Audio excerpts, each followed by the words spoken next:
We live, people. Deluded. I'm back again. Thank you very much for tuning back in each and every time. First and foremost, I know I'm a couple minutes late. Allow me, people. Couple things I had to do away from being live to you lot overran. It's 3 minutes. I'll make it back at the end. I'm good for it. You lot can give me a late fee or late fine or whatever, but there's been a handful of times of me being late. So I'd like to say sorry. Hold my hands up, people.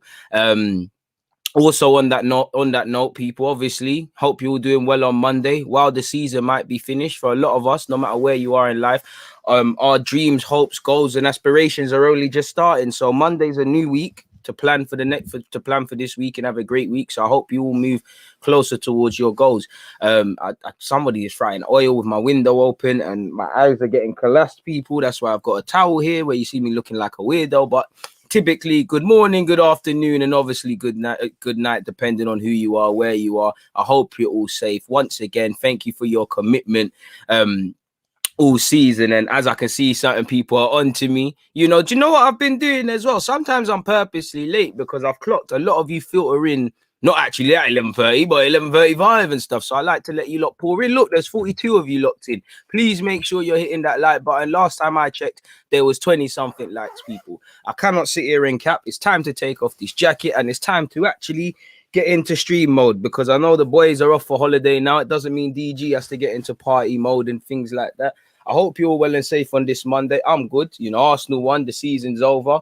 Scored and assisted on my debut yesterday. Sadly, I pulled a cramp in the live stream yesterday, and I woke up twice in the middle of the night with cramp and stuff like that. I ain't played for a while, and that was only 45 minutes. So it's a madness. I think we got a semi-final tomorrow. So yeah, man, pray that my team Wrong'uns win that, man. I want to get silverware, whether it's the league or a cup or the double. I want silverware. I want to rub it in the face of them former guys who did me like Mesut Ozil and threw me out of that team. But moving forward, I hope you're well and safe, man. I hope you're well and safe. What's Jordan saying? Liked before it's even on. My new favorite Arsenal streamer, man, like Deluded. Jordan, I appreciate that. I appreciate the commitment that, you're first in the live chat. You've hit the like button, and I appreciate the kind words in relation to being your favorite streamer and all of those things. I can't put into words what that means, man. I can't put into words how happy I am that the season is done. Bring on the Euros and transfer talk. I'll put, toast of some water to that one, Peter. It's early in the morning and them things there. What else have we got here, man? Morgs, shout out to you. Nathan, I see you as well. Omar, I see you. Morgs is saying DG's late because he's in the office with Edu and them, man. Just signed a 5-year deal with us to replace Bellerin. I wish, man. I wish. And he defends too much and he goes forward too much. His shit attitude, you lot be on to me, man. So it is what it is. I hear one of you talking about Hector Bellerin. If that's some emerging reports, then update me in relation to that, because that's fucked, man. He was doing up the drinking to cope with his injury. This is why you have to allow, man, sometimes. But we're gonna get into that. The Mirror has said that. Let me make a timestamp of that. I thought I was moving ahead with keeping organization, but we've got a lot to talk about. Bellerin drinking. Oh, that's not how you spell drinking. That's terrible. So yeah, obviously we're gonna get onto the athletics report on these two. Well, him and ARTETA'S words. We've got a lot to speak about, people. So yeah, man, hope you're all here for the long run. If you're working from home, make sure you're actually listening in the meeting while you're taking this in. I know we got a lot of college people, so please make sure you're getting your grades. And obviously, if you're looking after kids, please make sure they're not getting up to any mischief. P, I appreciate that. I'm good. Man said good morning, handsome. I appreciate that, man. I hope you're doing well and safe. Emmanuel, I hope you're doing well. What can I do to become a mod? X, I just got to see you here all the time, man. Like all the ones that are moderators, it's because I typically see them, random guy and the members and all of those sort of things. They're there in it. So it's just a sort of thing there in that regards, man. APV has said, been a minute since I've been in the chat, but still play your videos whilst I'm at work. I appreciate that, my guy. I really do, especially after you're doing something that you're getting paid for. You're finding time to listen to, man. And if I'm providing some value to you, I'm very appreciative of that. Man said, I'm also late because I'm finalizing the BUENDIA deal. I wish I'd be finalizing the deal with Mertesacker to be part of the youth academy and whatnot. First things first, but it is what it is. Kay, I appreciate that you're always watching my podcast. DG podcast, Deluded podcast dropped on Spotify, where I spoke better yet about the Premier League and more from a neutral topic. So after this or now, go on Spotify, make sure you're following me and make sure you're hitting that one there up, man. So yeah, man, it is what it is. Shameless plug of the content. DG with more silverware than Kane at this moment in time. Why not, man? Why not? Why not? It's a great agenda, but if he gets his move that he wants, it probably won't be that. Nicholas, I'm good, my guy. RD, I respect the commitment to coming and viewing it, and I respect your kind words. You know, work rate is the minimum. Gonzo, like you said, bring on 2 months of refreshing Twitter and checking the same accounts and reading through clickbait and stuff. But it is what it is, man. It is what it is. It is what it is in that regards. EG signing the next Messi from the, I don't know about that. Come on, my guy. Season review coming out. You don't need to allow me, bro. The season has just started. You will get all of that, but I'm a one-man army. I know the work rate is crazy. In fact, well, I don't want to ruin it, but even if you scroll down, Omar, just to prove I'm not gassing, under, you know, I use a Google Doc. Underneath it all is some of the stuff I'm going to be talking about or making specific vids. Like this whole 2 weeks, I've been thinking, man. I've been thinking of post-season content. I got unpopular opinions vids coming, or it's gonna be in a live stream or a vid. But you know, I got you lot, man. You know, just because the season stopped don't mean DG stops. We're moving, and obviously we'll react with what happens. The Mirror is trash, but I don't think they would lie about Hector Bellerin having alcohol issues or turning to booze and things like that. Well, they would, but you know, it's come from Bellerin. Danny said, "Morning, dude. Big summer ahead of us." Danny Spring, 100%, 100%. But my problem is, my bro, we say that every year, you know, or the club lead us to believe that's a thing every year. When I see this guy at the lot behind me or to my left, to you, man, to you lot's right, I assume, when he's at the games, when he's at fan meetings and all of these things, it makes us say something. But once the season ticket holders renew, all of the stuff is going to revert back to type, in my humble opinion. A man said, big up DG, drinking a rum punch in honor of your hard work. Are you sure? Or you just using that as an excuse to hit the rum punch? Nonetheless, man, make that a double for the guy. Don't just have one, have two, man. What's rum punch if you're only going to have one? Hope it's 30, though, man. Hope it's 30. Unbelievable work, man, DG. I appreciate it, Sammy, man. Listen, I always say it. Without you lot, there'd be no point. You know, we've got 100 odd people in the chat so far within 7 minutes. So without you lot, wherever you are in this world, it would be pointless. So I appreciate you guys. Mr. Adlib, all of you lot, man. Random guy, whether you're a member, long-time viewer, subscriber, casual viewer, I appreciate it.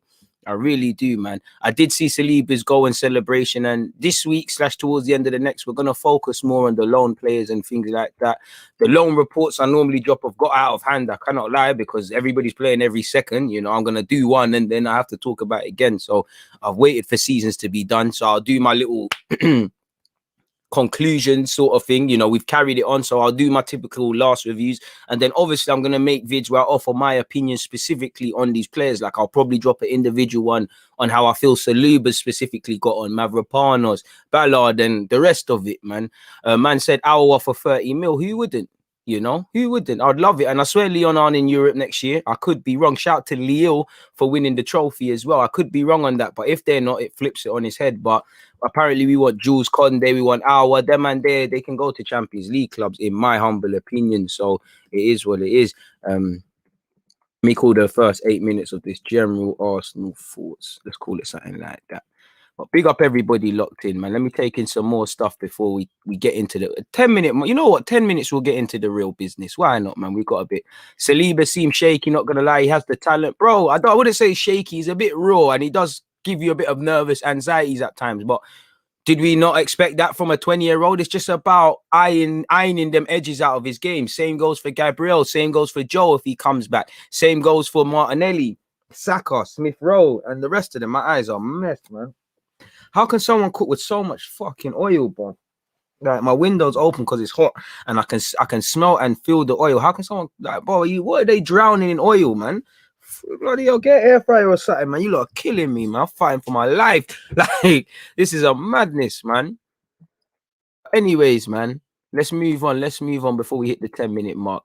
Honestly, DG, which players need to come in so we can challenge for the league? Not top 6, not top 4, but the league finances aside, bro. Consistent and quality players. And to be fair with you, if you can't be consistent in finishing top 4, you can't talk about them thing there. You know, you can't talk about them.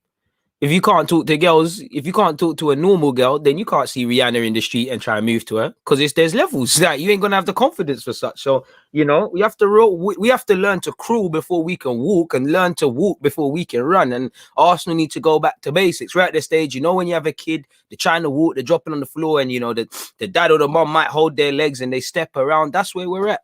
That is where we're at, personally, in my opinion, man. Shout out to everyone. Keep your opinions, comments, and the rest of it going, people. But obviously, we're just over the 10-minute mark. So let's carry on. Let's crack on to something. What should we get into first? Should we get into the Josh Kroenke business first?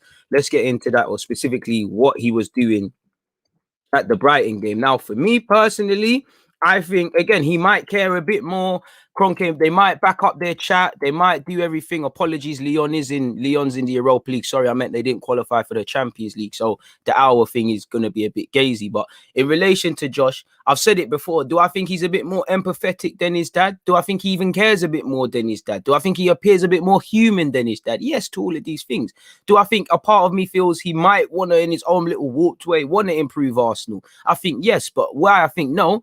End of the day, you're Kroenke, innit? Like you're on your dad's best interest. Your loyalty is to your dad, not a football team that you grew up supporting. You didn't grow up here, didn't grow up supporting here, didn't grow up with the love of football. Whether that's something that would be cool. It don't matter if you're American, English, whatever. You haven't done any of these things. I think personally, he realizes that the modern day owner, you have to appear that you care. You have to appear that the communication's spot on. So when I see you doing fan forums, probably fed to the walls by your dad, when I see you at the Brighton game, in top of, talk about our and, all week there's been different players.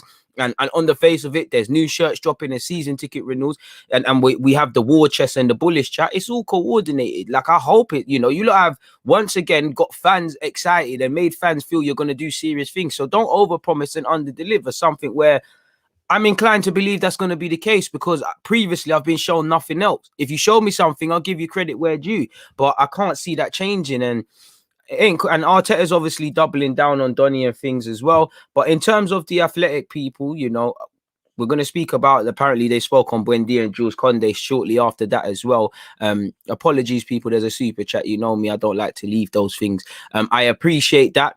Paul, I appreciate that. What have you said? Lamptey, Aarons and Grealish would be brilliant additions. Really need them and hope it happens. But under Arteta, I'm so worried, not matter who comes. Well, Paul, bro, it's not even just an Arteta thing. It's the club, innit? Like, if they want to bring in these BUENDIAs, these Aouars, this guy, that guy, they need to show us, innit? I'm of the belief where we do the talking stuff. We do the feasibility. Like you done, we can get Max Aarons from Norwich because of this, Brighton for this. Grealish is a quality player. That's 100 million. But for me, I don't want to put my hopes up, bro. So love for the super chat, but while you're right, there'd be decent additions. The club ain't trying to bring in them man there, really. Grealish is costing a whole heap of cash, and you ain't even got Conference League. Unless Kroenke is gonna fly a plane and just drop his money down in Birmingham for the Villa lad, can't see it happening, man. They're the signing, them Grealish signings. We should have been on to him when Spurs tried to get him, and thank God it didn't bang. Make sure you're hitting the like button. Like I said, Paul, I appreciate you're always in the live chat, so I appreciate your support. I damn well really appreciate that £5 donation. But going back to the Josh Kroenke thing, like I said, I don't know what it is, if there's any truth behind it, but apparently Arteta's also been bigging him up and all of those sort of things. But if I share this article with you very quickly, people, and actually zoom in so you lot can have half a decent chance of seeing. This was obviously came out before what we all saw on Sky Sports or wherever you watched it yesterday of Josh with his face mask being in the ground. But at the time it said Arsenal director Josh Kroenke will attend Arsenal's Premier League match against Brighton and Hove Albion this afternoon, The Athletic can reveal. Allegedly, and more interest to me, apparently on Saturday, Kroenke also visited Arsenal's training ground. Isn't that when David Luiz said his bye message? But apparently said to speak to the club ahead of the club's final match of the 2020-21 season. So where was you in November? Where was you when the thing when we was really down the toilet, and maybe not that I think it or not, but when they really could have seen, the owner of the club or the son, which is basically the owner of the club, is saying something, I might as well get a move on. But apparently it is understood he spoke to Arsenal squad and delivered a message about the importance of unity. Well, we need unity, but too often than not, it's easy to be united when times are not hard. When times are tough, that's when you see togetherness. That's when you see real people's colours. And some players and some people within the club have stuck together. Other people have looked to cover their own back. Other people have simply hid behind others. And other people have just been out of sight, out of mind. So again, until we can stand together when we're meant to run through a fire together and jump through walls for each other and jump through hoops for each other and jump off bridges for each other and really ride for each other and have a siege mentality, we're a long way away from that. And that's on your father and you, because the mentality stems down from the owner. You don't have 38 games not knowing what Arsenal's best team is, not having an Arsenal DNA, finishing 8th. Yeah, there's a couple more points than last year, but we're very disillusioned. You don't have that if owners give a crap. You put pressure on the manager. The manager puts pressure on the players. The people who bring in players put pressure. Because one thing I'll give the Kroenkes, you know, you do underfund Arsenal, but there's been big money spent. And too often than not, we're not seeing value for money. Someone who gives a crap, make sure these things are happening. So all of this speaking, bro, I don't really care for it, really and truly. Apparently, it's understood, as I said, he spoke to the Arsenal squad, delivered a message about the importance of unity and the owner's plans to build for the future. And I hope it was made abundantly clear while you're trying to build for the future. Some man are not going to be here, you know. You never get the vibe that man are fighting for places. And I'm not trying, obviously, this is a bit of a lazy opinion, people. Make sure you're hitting the like button because there's over 200 of you locked in, allegedly. But one thing that annoys me is you look at half of these signings. Is David David Luiz can leave with his head held high, and I'm not getting at it. But did we say, yo, we're not giving you a new contract, David Luiz? We're trying to move in another direction. If you are to stay, it's a very marginalized role. And then he made the decision. Or did David Luiz? Is it more feasible to suggest David Luiz said I'm out? Bellerin said I'm out. Xhaka said I'm catting out, possibly. Leno the same. Williams, poor season. It's just all you lot have done have reinforced how good he is, even when it's been poor. And you hear talk of he wants to leave now for the first time ever against Brighton. I never saw him in the matchday squad. So is it a thing where, and I've spoke about this in the live stream, and I've actually cut it up and not brought it out. So I will bring it out within this week. So you lot, I like to focus on these points in a sense of, did these lot want to leave, or are they telling you they want to go, or are you making them leave? There's a big difference between the two. You never get the vibe that man really push people out of Arsenal, even half of these players that are on loan. We need to make decisions and make them fast. And again, it just feels a bit like we're very good at the bullish talk. It's like you can listen to all the motivational Eric Thomas, Gary V, all the motivational YouTube compilations, but at some point you have to take heed of that advice and go and change your life. It just feels like we talk the part. We can do everything else apart from when it's time to really get cracking. Apparently, he's also believed to have addressed Mikel Arteta and his players in the dressing room at London Coley. Afterwards, talking to some individually and offering compliments and reassurance about the path ahead.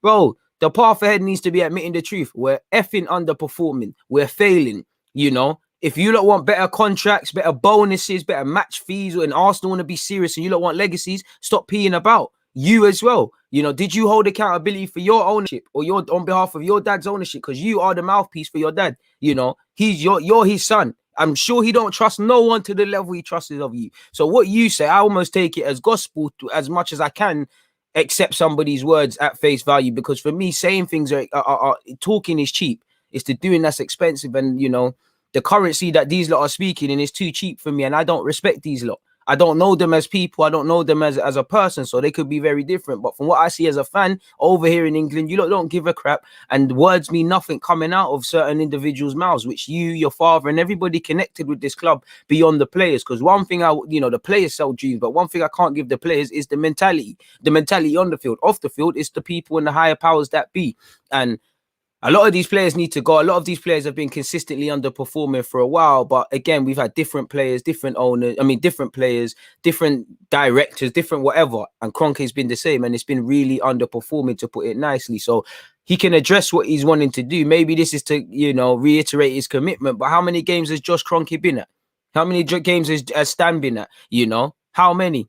How many? You lot can sit here and you can filter things to the Athletic and the mouthpieces and the media guys you've got on strings all you want, but the doing is expensive and you lot talk too much, and I can't believe it. You know, just stop talking, stop giving us this bullish talk, and just let us in 2 weeks see a number 6, a number 8. This guy is coming, that guy is coming. That's all fans want to see. We don't want nothing else. We don't want chattings. We just want you lot to move in the right direction. We want to be in a tunnel and see that there's light, and we can see the other end and see there's light, and we're in darkness, and have faith that we're going to get there. I always give the example, Rome weren't built in a day, but all I want to see is that, you know, materials are being left. People are laying down the initial groundwork. You don't see that. Yeah, we can talk about we've got we've got we finished 5th for clean sheets. You know, the league table that everybody wants to drop their knickers at. You know, since December, you can look at these things, but you have to take it at face value, not because if you look at it, some people assume we're better than we were last year. Just look at it that's something to build upon, but it's not consistent enough. Why can't we all be honest? I think fans struggle with honesty. I think players struggle with honesty. I think the manager struggles with honesty. And what I mean is honest balance. You either very negative or very positive, when what we need to do is call it for what it is. There's hella negatives. There's some overstated, not long-lasting improvements that can be built upon. It is, it's put up or shut up. It's put up or shut up. You're not in Europe. You're not in Europe. You lot can tell me you believe Arsenal should be in Europe. You're not in Europe. Alarm bell should be ringing at this football club. That should be the first priority, and there should be no excuses. We heard there's no preseason. You're gonna get preseason. You're playing once a week. You're playing in one competition. The excuses are not gonna mean much. Just make sure you back up your chat, man. We're at 132 likes. Make sure you do up that one, people. So that's the first part. We're gonna get into Mikel Arteta's stuff in a second. Let me just make a timestamp. What was that? What was Kroenke doing at the Emirates? Would call that. So let's call that 21. And now let's actually see what Mikel Arteta has had to say on this whole situation, man. Before we get your opinions in as well, before we carry on, quick message from the sponsors.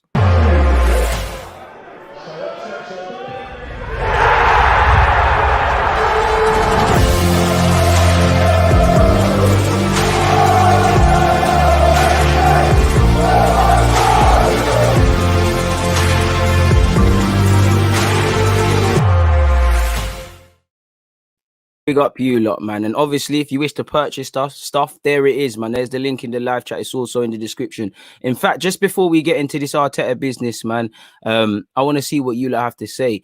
101 has said, I don't usually defend the Kroenkes, but isn't investing into Partey and Pepe laying the groundworks for our club? I wouldn't call it the groundworks. And this is where I think, this is what I was saying, bro. As much as I criticize the Kroenkes, there's another double whammy in that there's mismanagement of finances. Pepe is a great player and I'm loving what he's doing, but 72 million could it have been utilized elsewhere?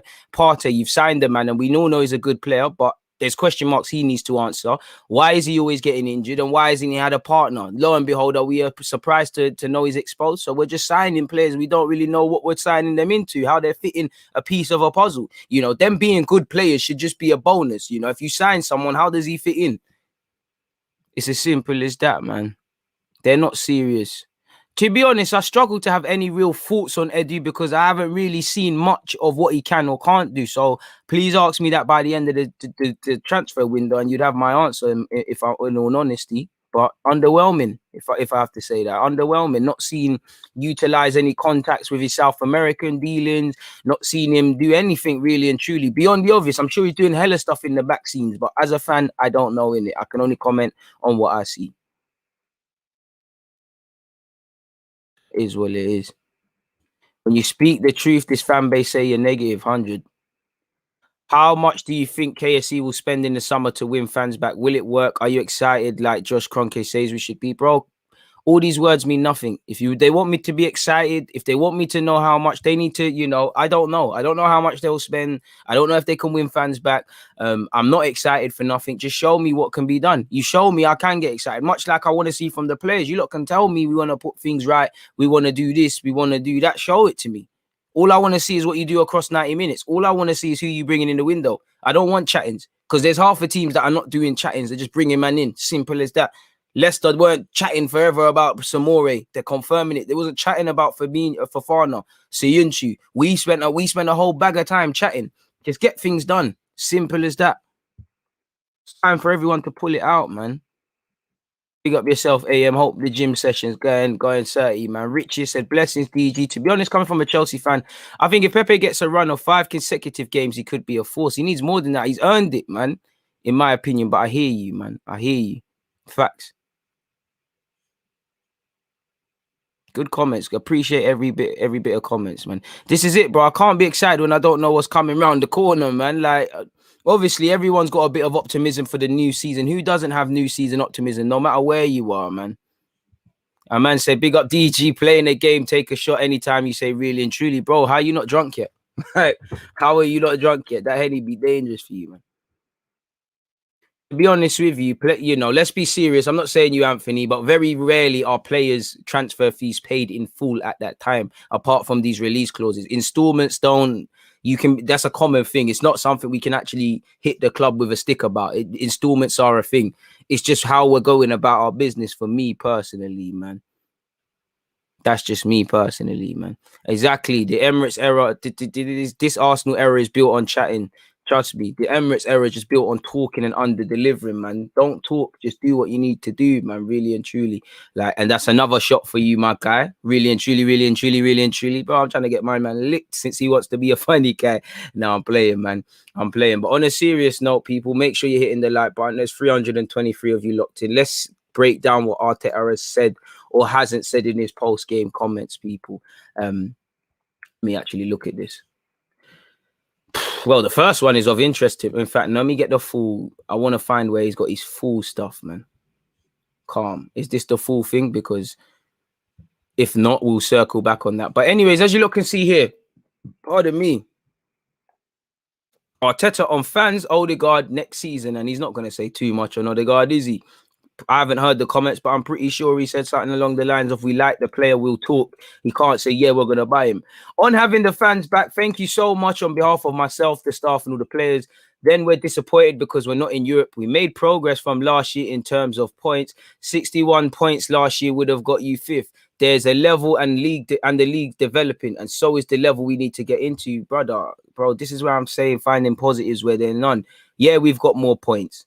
But there's a bag of statistics. If we look at, we're probably overperforming. If you look at it, we're probably the fifth to third defensive best team in this league, which is probably worse. You know, finding positives where there are none. You know, we finished 7th, 8th last year. We're still there. There's no progress. There's none. We can talk about winning a couple big games and extra points. That doesn't mean anything. This is finding positives where there's none. There's not being honesty. Are we closer towards qualifying for the Champions League? Realistically, fuck the numbers. No. Are we closer towards? Did we learn our lessons from Olympiacos, as you said? No. Did we put in a suitable defense of the FA Cup? No. Did we show real consistency when it mattered? No. Do you see any DNA, what this team is about, what we can do? No. You do see little dribs and drabs here, there, and everywhere. There is isolated incidences, but we shouldn't be here. So I think that's absolute nonsense, in my opinion. The league is developing, so there should be more urgency from you lot. You know, there's been Premier League errors where the points that you see people finishing second and in the top 4, that would have won them league titles. You know, £5 would have got you more stuff 10 years ago than it would now. That's inflation. If we look at the same logic, that's the Premier League. It's always developing. It's getting bigger. The gaps are being closed. It's gone from top 4 to top 6. Big teams can't bully the smaller teams anymore for their players. Everyone can beat everyone. Adapt to survive. What the fuck are we talking about? Come on now. There is a level and a league that is developing, and you lot need to take heed. And it just looks like everybody's reinforcing mediocrity at this football club, because just call a spade a spade. We may have more points from last year, but we haven't been good enough. We have not been good enough. Bro, look at the goals. Look at our home record. Look at the lack of goals. Look at the cheap goals. Yeah, we've improved defensively, but again, if we look at got minutes conceded, errors leading to goals, and all of those, the real statistics beyond just clean sheets, which I give us credit, we have not improved. And this is what I mean by any improvement isn't long lasting, and it's overestimated and overstated. And when you've got a manager, hopefully he's saying this was in the public and saying it's different in the private, but when you've got people like this, it reinforces, for me, everyone who's connected with the club. It could be raining like how it is in North London, and you lot all believe that the sun is shining. It's looking like Ibiza. Anyways, moving on. It is disappointing. We're not in Europe in any capacity. On what it feels like to blow, on whether it feels like a blow to miss out on Europe, of course it should. Even the Conference League, because now young players are going to be denied the chances of making their debuts. Now there's probably a financial fallout, you know. And you've made history. You're you couldn't qualify for this. You couldn't do anything in Europa, qualify all for it. You damn well didn't put in a suitable defense of the Champions League, of trying to be in the Champions League or defending the Champions League place, because we were there at a time in the season. It's terrible.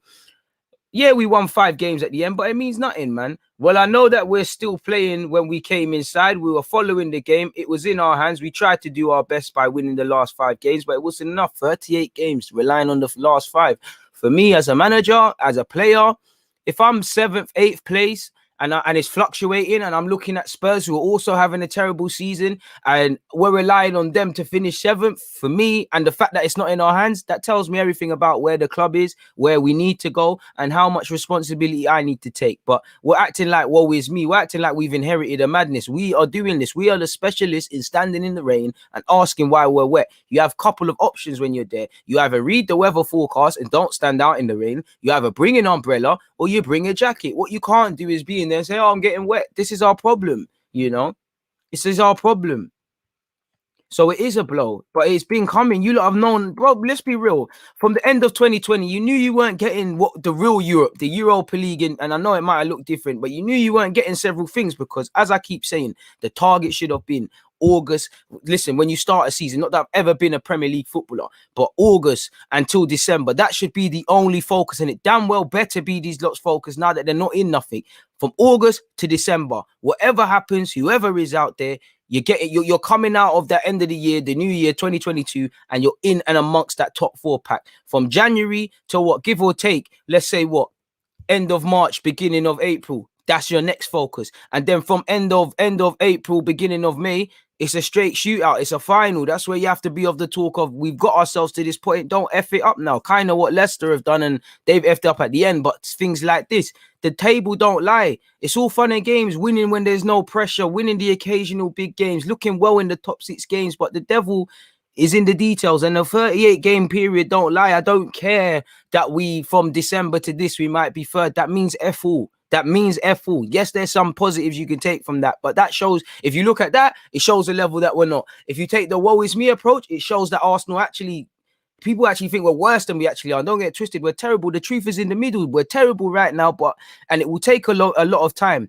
But things can move very quickly if everybody's serious, and building blocks can put in very quickly. On whether he sees the positives of not being in Europe, bro, you said you wanted preseason. On top of that, you're playing in one tournament historically, so there would better well be some positives, Arteta, because you've got nothing to hang on. You know, I don't think Europe has been a problem. Yes, when you look at it like, okay, you're playing in less competitions, of course it makes sense. Of course it makes sense to not play in one and you have more time to train. But listen, when we went out of Villarreal, is that because we was fatigued, or what were the other reasons? How we played in the latter stages of the Europa League, you know, in the first leg specifically against Olympiacos, against Prague, against Benfica, ultimately lost against Villarreal, might be missing one out. Are these proper ways? No, we've had to turn it around. So we've had to manage our squad and play players when they shouldn't have played and things like that. Arteta has mismanaged the squad. You've played Partey when he's been injured. You played Bellerin when he's been injured. You played Odegaard when he's been injured. You suffered Xhaka and David Luiz needlessly, and maybe they could have helped us against Villarreal. Who knows? So it's a management thing. It's utilize, it's squad and man management. I don't think it's a thing with Europe. And I'm not being funny. Let's say next season goes the way we want it to, and that, you know, we're playing one competition, we qualify for top 4, and for me, win the FA Cup, or let's just say top 4. What happens then? Because the next year after that, we're going to be playing in multiple competitions. So what are you going to tell me now then? You know, as much as I've got time for Arteta, there's a lot of things that just sound like nonsense. Sometimes I believe in calling a spade a spade. You know, Arteta, I want to see seriousness, because generally it can get toxic. You might not make it to December if this thing keeps happening. You know, you're not to blame for everything, but ultimately it's on you. And I haven't seen enough.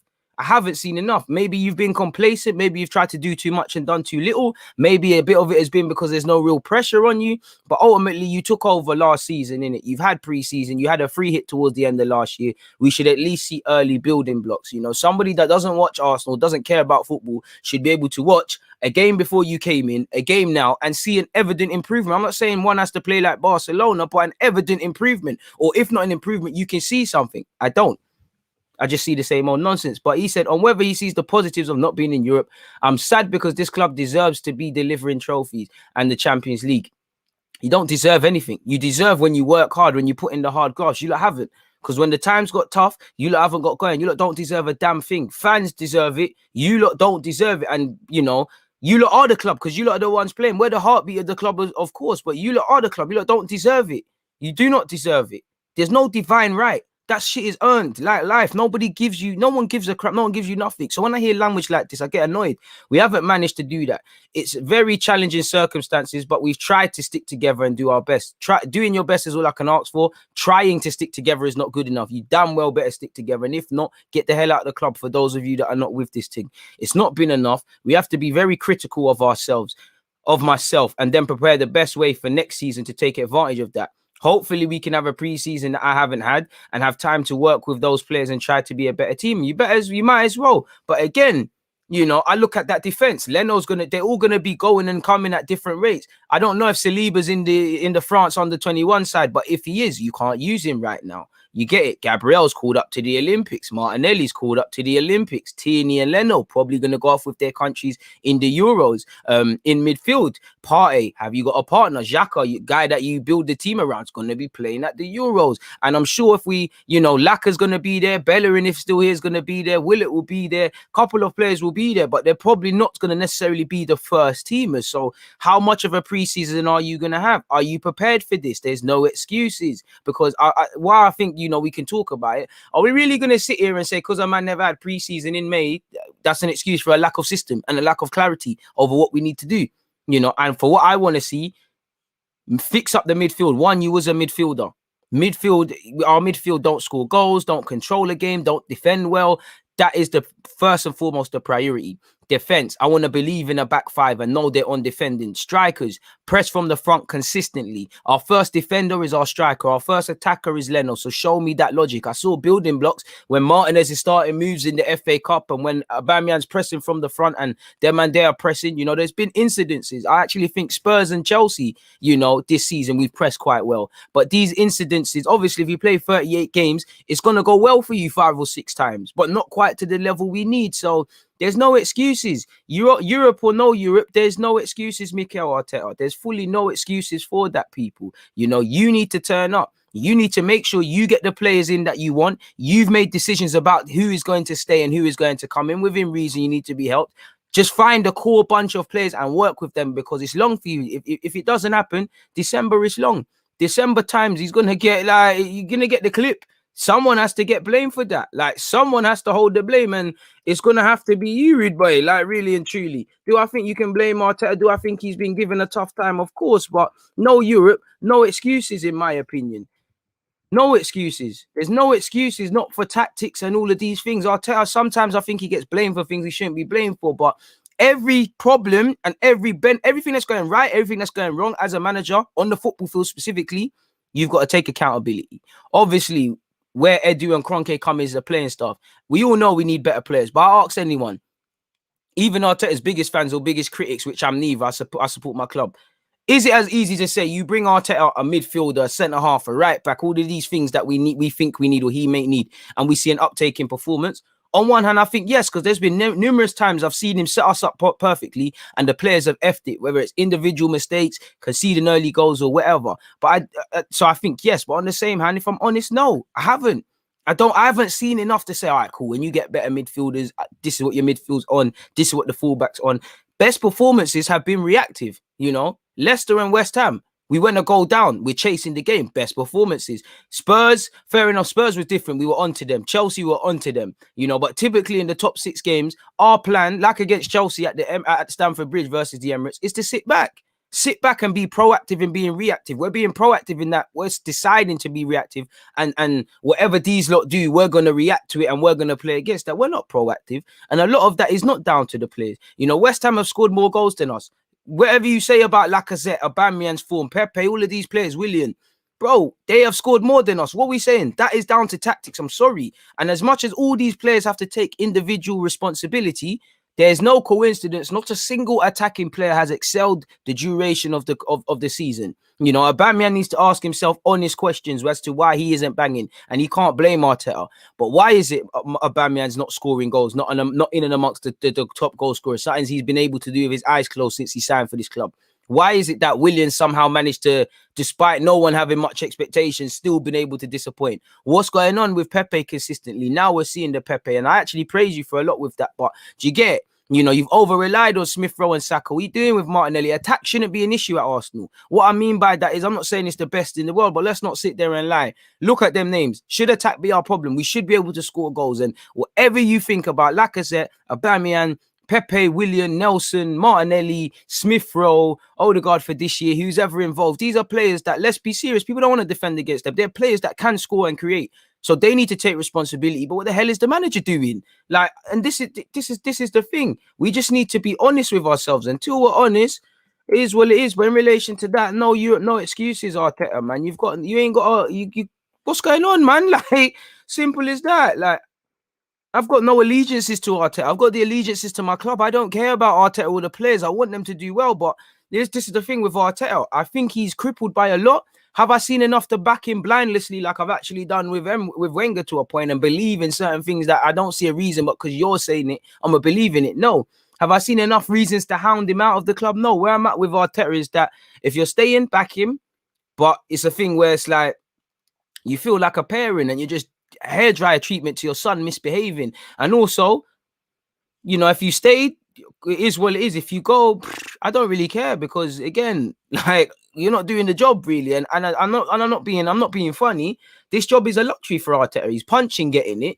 There's no real expectation. You know, this is going to be a great experience for Arteta, whether he succeeds or not, because he's going to have learned a lot and been through a lot. And then he might go on and be the manager we think he wants to do. But we need to remember this is mutual interest. And again, you took the job. With all these problems, you took the job. You took it. I admire you for taking it, but you took the job. So how far can excuses land, people? But moving away from that and carrying on, big up everybody commenting. I know I'm not showing you lot any love. Please make sure you're hitting the like button. We're going to crack on with a lot of stuff. I appreciate that, Ak, man. I appreciate that.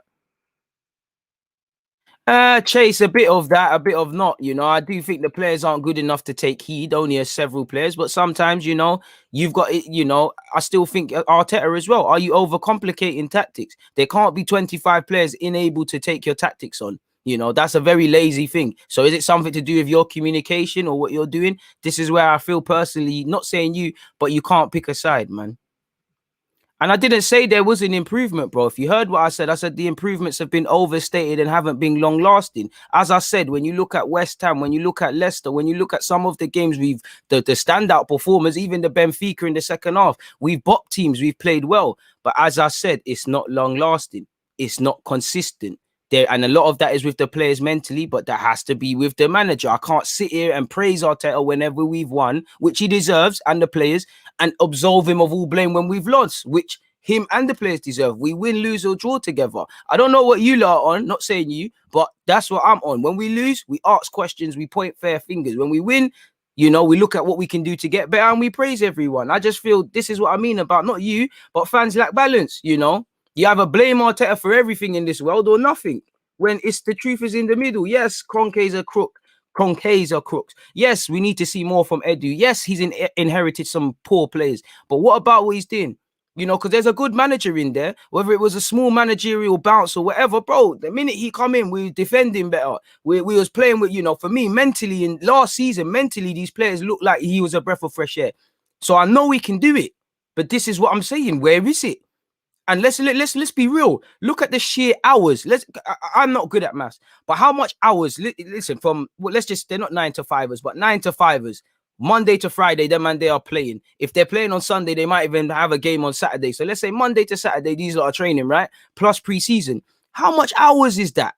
Yes, there's other games, injuries, but how much hours is that? Seriously, how much hours is that? So I can't sit here and say these things like this, that, and the third. I think a lot of these things are right, but I just feel there's multiple issues to blame, and Arteta has to hold his hands up. I'd rather Arteta get new players than sack Arteta because some of these players make me sick. But I haven't seen enough to just sit here and say, yo, you get better players, you're going to be amazing. I think you will, because once again, individual mistakes. But it's not enough. Really, it's not enough. So yeah, man, I'm loving all the comments though. 450 of you. Please make sure you're hitting the like button, people. We're gonna get into the other bit in a sec. We're only at 220 likes. We must can pattern that up though, people. Come, let's move towards 300, or it should be 4. There's 450 of you locked in. I thought you looked like, man, but getting back into this, people. You know, let me be cheeky. So next time stamp there, because I meant to talk about that in short anyways, folks. So yeah, that's 45. But moving away from the Google Doc, getting back to what he said and hasn't said.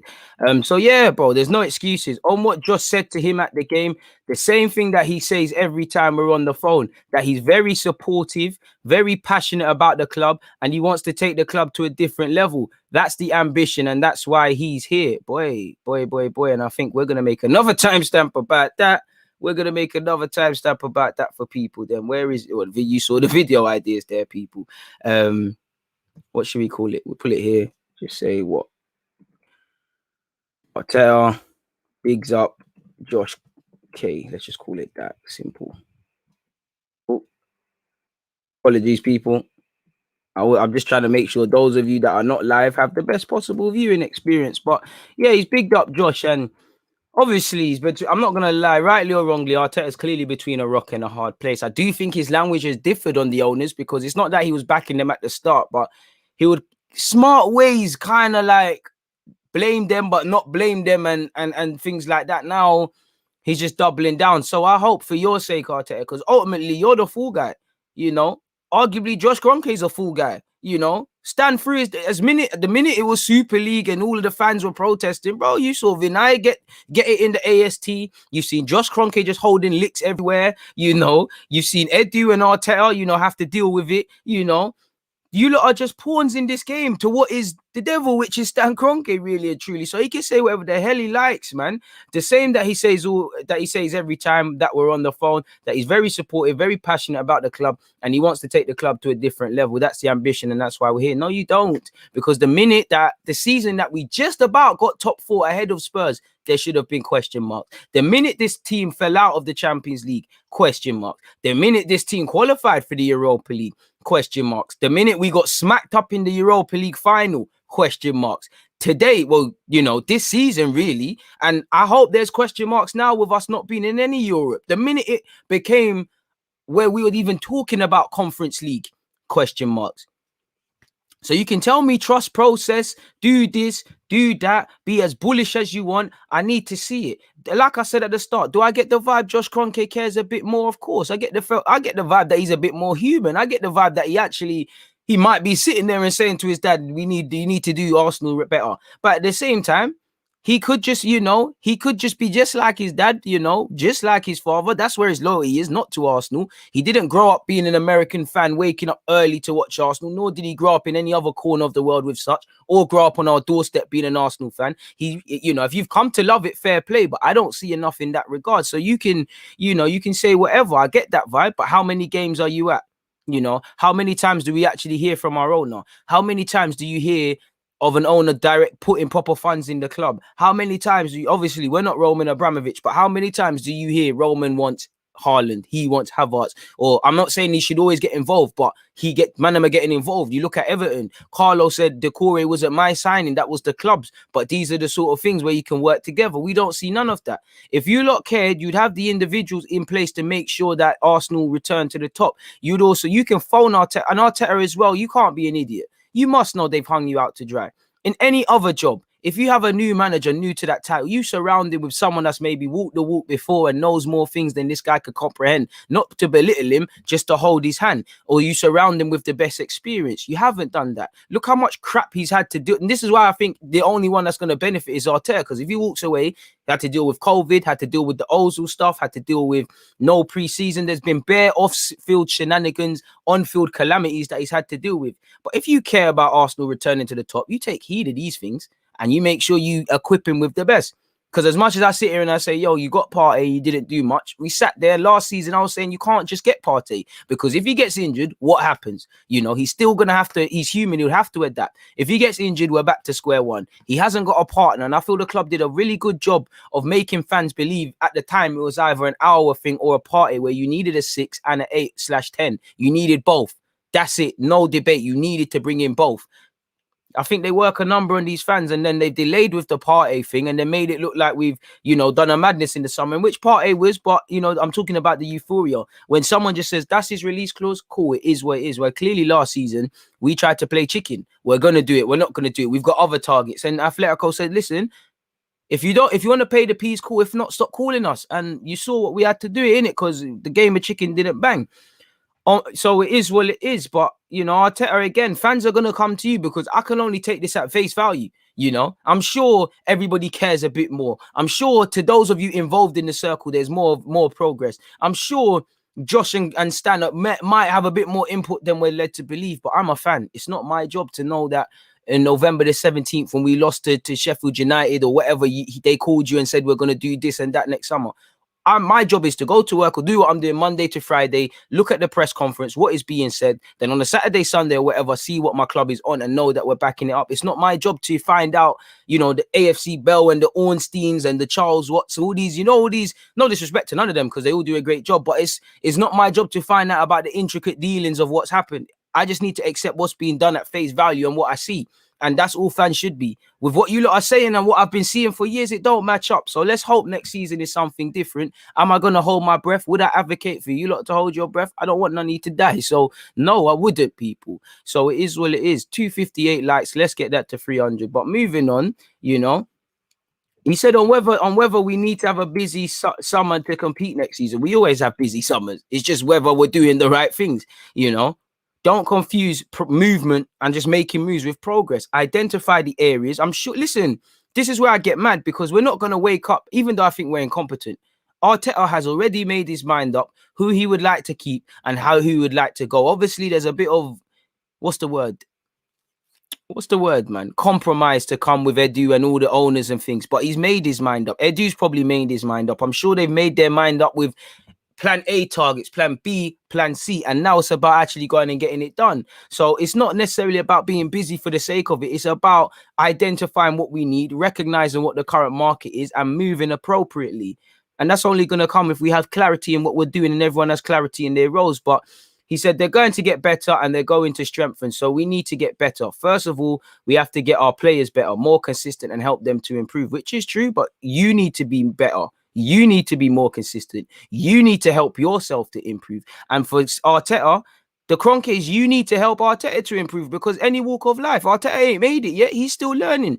Are you pushing him to be the best he can? I don't think you are because you're not equipping him with it. And I don't think you're holding him accountable to several things. So it's all just a trial and error thing. But we do need to get our players better. We do need more consistency. We've been knowing that if I didn't know Arteta spoke about this and I took this first paragraph, bro, we'll be saying was that said in 2007 by Wenger, or was it said in 2021 by Mikel Arteta, or was it Barry down the pub? Which Barry's right as well. I don't know.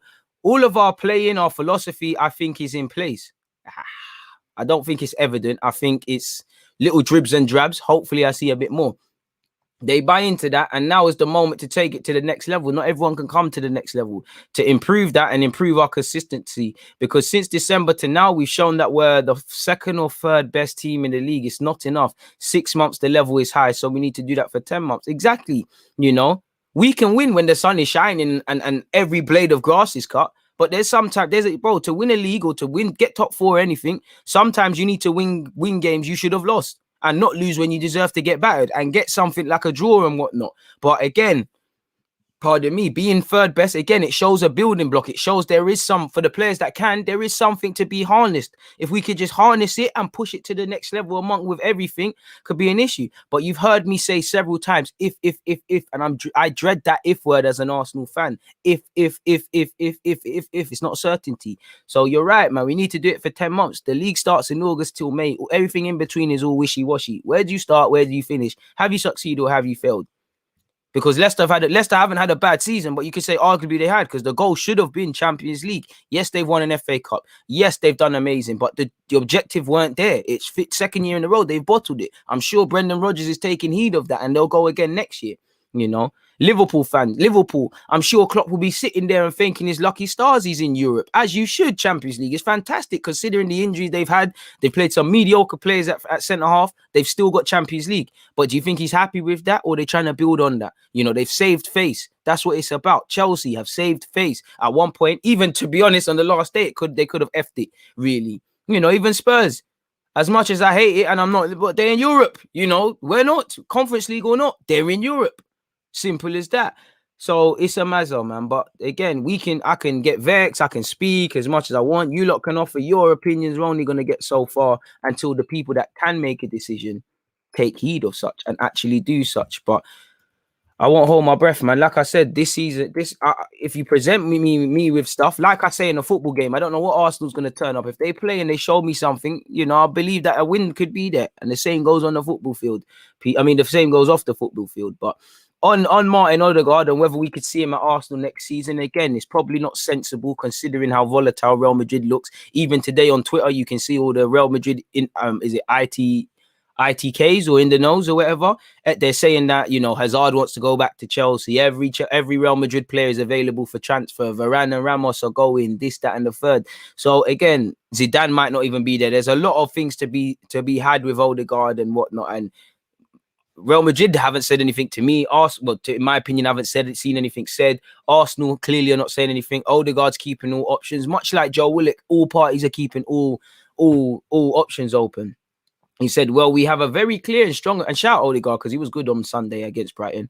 Well, we have a very clear and strong opinion on what we'd like to do. He's not our player. Fundamentally, he's not our player. And it was just meant to be a relationship of convenience. You've got a platform to play. We need a creative man in early doors. It's that simple. He said, we'll have discussions in the next few weeks, but first of all, we need to respect that he's a Real Madrid player. We'll have those communications. We've tried to make everything that we could to get Martin performing for the team, which I think he has done. He has adapted really well to our way of playing and to our club. Hopefully we have seen the hope and the feeling that this could be a good place for him. On whether he's confident, Odegaard will say, said, I don't know. It's not in our hands. I don't know. And I think, that's it, innit? It's not in our hands. We don't control anything. Odegaard can say he wants to come and that can help make the difference, but I'm not too sure on that regards, man. 1 second, people. I'm still here. I just need to plug in my phone. Don't want it to die. I'm still here, obviously, because I don't know if emerging news is going to come out and I'm not able to show you guys. So I'm still here. Come on. Big up everybody locked in. I really appreciate the engagement levels. Close to 500 people locked in when there's nothing to really speak about. I'm appreciative, but we've got a super chat. Big up, G. I remember when we used to have the... Sorry, let me read that again. I had a brain fart. King has said, big up, G. I remember when we used to have most points during a calendar year. It's BS. For me, Arteta is missing the point. We finished eighth again. I think he takes heed of it. But the language to the club, like I said, we can only take things at face value. Like I said, I think he thinks that and he's just giving us the PR talk, but he hasn't said that. So, and like I said, fans can only accept things at face value. So that's it for me. It doesn't matter if there's more points. Yes, you can use that to a degree, but for me, it's not about more points. I'd think about the points we lost, because the points we've lost, as stupid as it is, the teams have been better than us, but it's not been because we've seen their quality. 9 times out of 10, they've just capitalized on us being stupid. Not too many teams have gone to Arsenal and we said, you know what, our boys played bloody well. Them and they were the better team. Because what could you say? If they're the better individuals, that's what you can say. Too often than not, that's a factor. And it might be VAR, but we're saying this player switched off. That player didn't take his chance. The tactics, this. Wrong personnel, this and that. There's so many different things. So this is the problem, people. So yeah, he's not confident on if Odegaard would stay. On whether he feels we're moving in the right direction, you know, he's not going to say no. He's not going to really say his concerns, because if you say that as a manager, man are going to say, well, you're the captain of the ship. What direction is it going on? You know, on whether he feels we're moving in the right direction. Yeah, I can tell you what I see in my feelings. What I can say is that when I watched the team a few months ago and when I watch now, regardless of the result, in my opinion, we're in a much better place, and we will be in a much better place. Hopefully we can take the club where we want. I hope we can. You know, last game I saw us had double figures for shots, bro. I'm happy with that. But how many shots were on target? Shooting, damn right, hasn't been something we've been able to do, but then hitting the target, you know. Crystal Palace, it was fantastic to win. How many minutes were it before we had more than one shot on target? So again, a lot of the players need to take heed, but there's some serious issues. I'm falling 1 point short of Europe Conference League. That's not a point off Champions League or a point off Europa, a point off that. And he said it's frustrating because last season 6 points would get you 5th, and now we are 8th. Well, this ain't last year. This isn't last year. What's that meant to mean? And that's the step. But as well, we now need to identify that level. So we now need to identify that the level is now so high that the only way to do it is to be much better next season, much more consistent. And that's the challenge ahead of us. And that's it. That's one thing I agree with you. I can't disagree with that. That is the challenge, to be better next season. If you're not, boy, everyone needs to keep it moving. He then went on to say we have to be very critical of ourselves. But I think, let me make a timestamp. What was that? Because we was there for time. Still, that was 58 minutes. Well, 59 minutes. Better yet. It is what it is. Whoa. So yeah, man. Arteta then went on and said, "Well, I've made a mess of these timestamps."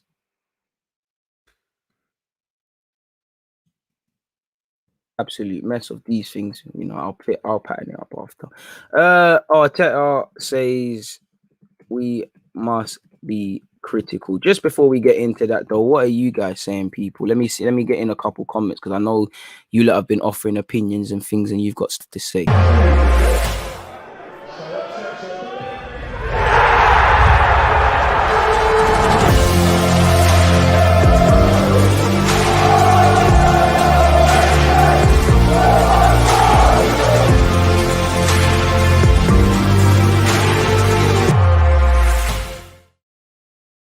Come on, people. I appreciate all the comments that have been coming, man.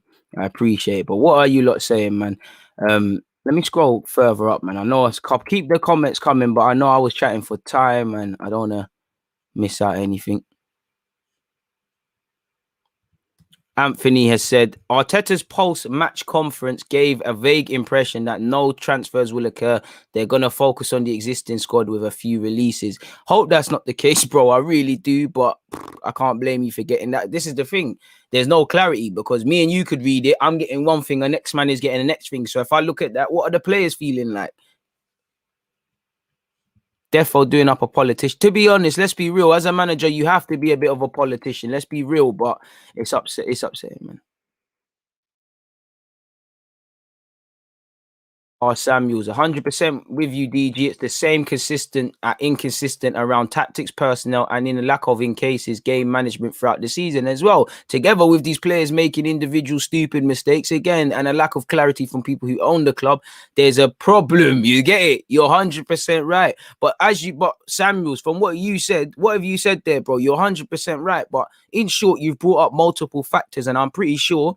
You know, you could throw up a couple of other micro reasons that could be added to the cocktails where Arsenal are. You know, I don't think there is one thing you can necessarily blame, man. Kieran, we're getting there, but there needs to be a lot more, man. You know, 38 goals conceded. How many did we score? How many individual mistakes? This is what I mean. You're right in that there is something to build upon, but it's not long lasting. 6 points off top four. For me, we're not really 6 points off top four in the same way we wasn't really as when Emre finished fifth and we lost the final. Because again, you look at, I believe in way before we say we're 6 points off, let's look at where we dropped points. I'm sure you can go through Emre's season. I'm sure you can go through this season where we've dropped how many stupid points. So it's all about saying you're 6 points off. But as you saw with Arsenal this season, when other teams have dropped points and it's time for us to take advantage, we haven't taken heed of that and done it. At some point, we need to take accountability. It's as simple as that, man. Appreciate that. I'm wrong hella times, man. You're an interesting comment from Tino, but I can't find it in relation to Aubameyang's personal life. It's gone, man. Love for all the comments, people, though. I appreciate it.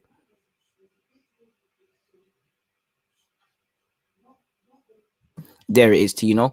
I hate how people always bring up Aubameyang's personal life, talking about him on Twitch, TikTok, his hairstyles, just because now he's not scoring. Bro, this is football fans, isn't it? Like, you know, anyways. Kieran has said, DG, Arteta's stubbornness and inexperience has cost us top four. I'm not confident with him at all. I can't not blame you for that. I think everybody takes accountability. I think the lack of work from Edu and Doles have played a part from August till now. I think clearly the Kroenkes haven't done their job. I think Arteta's gone about things the wrong way, especially the first half of the season when he couldn't arrest our lack of creativity, something you knew in August, that you needed. I wish we could buy a cam in August. And on top of that, you've got the players and their nonsense. So this is what I mean. While it's just a mad cocktail. It's not one straight drink. But I appreciate the opinion, man.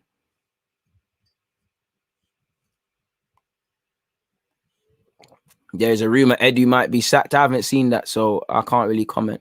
But if someone's got a legit link, throw that up, man.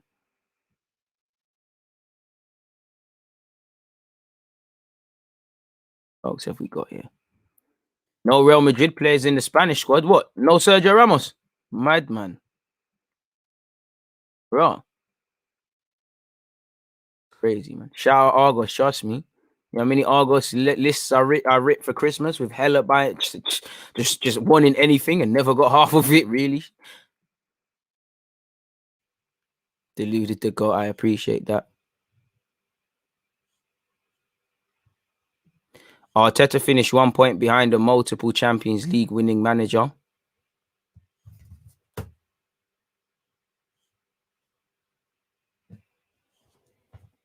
Sorry, I'm just checking this.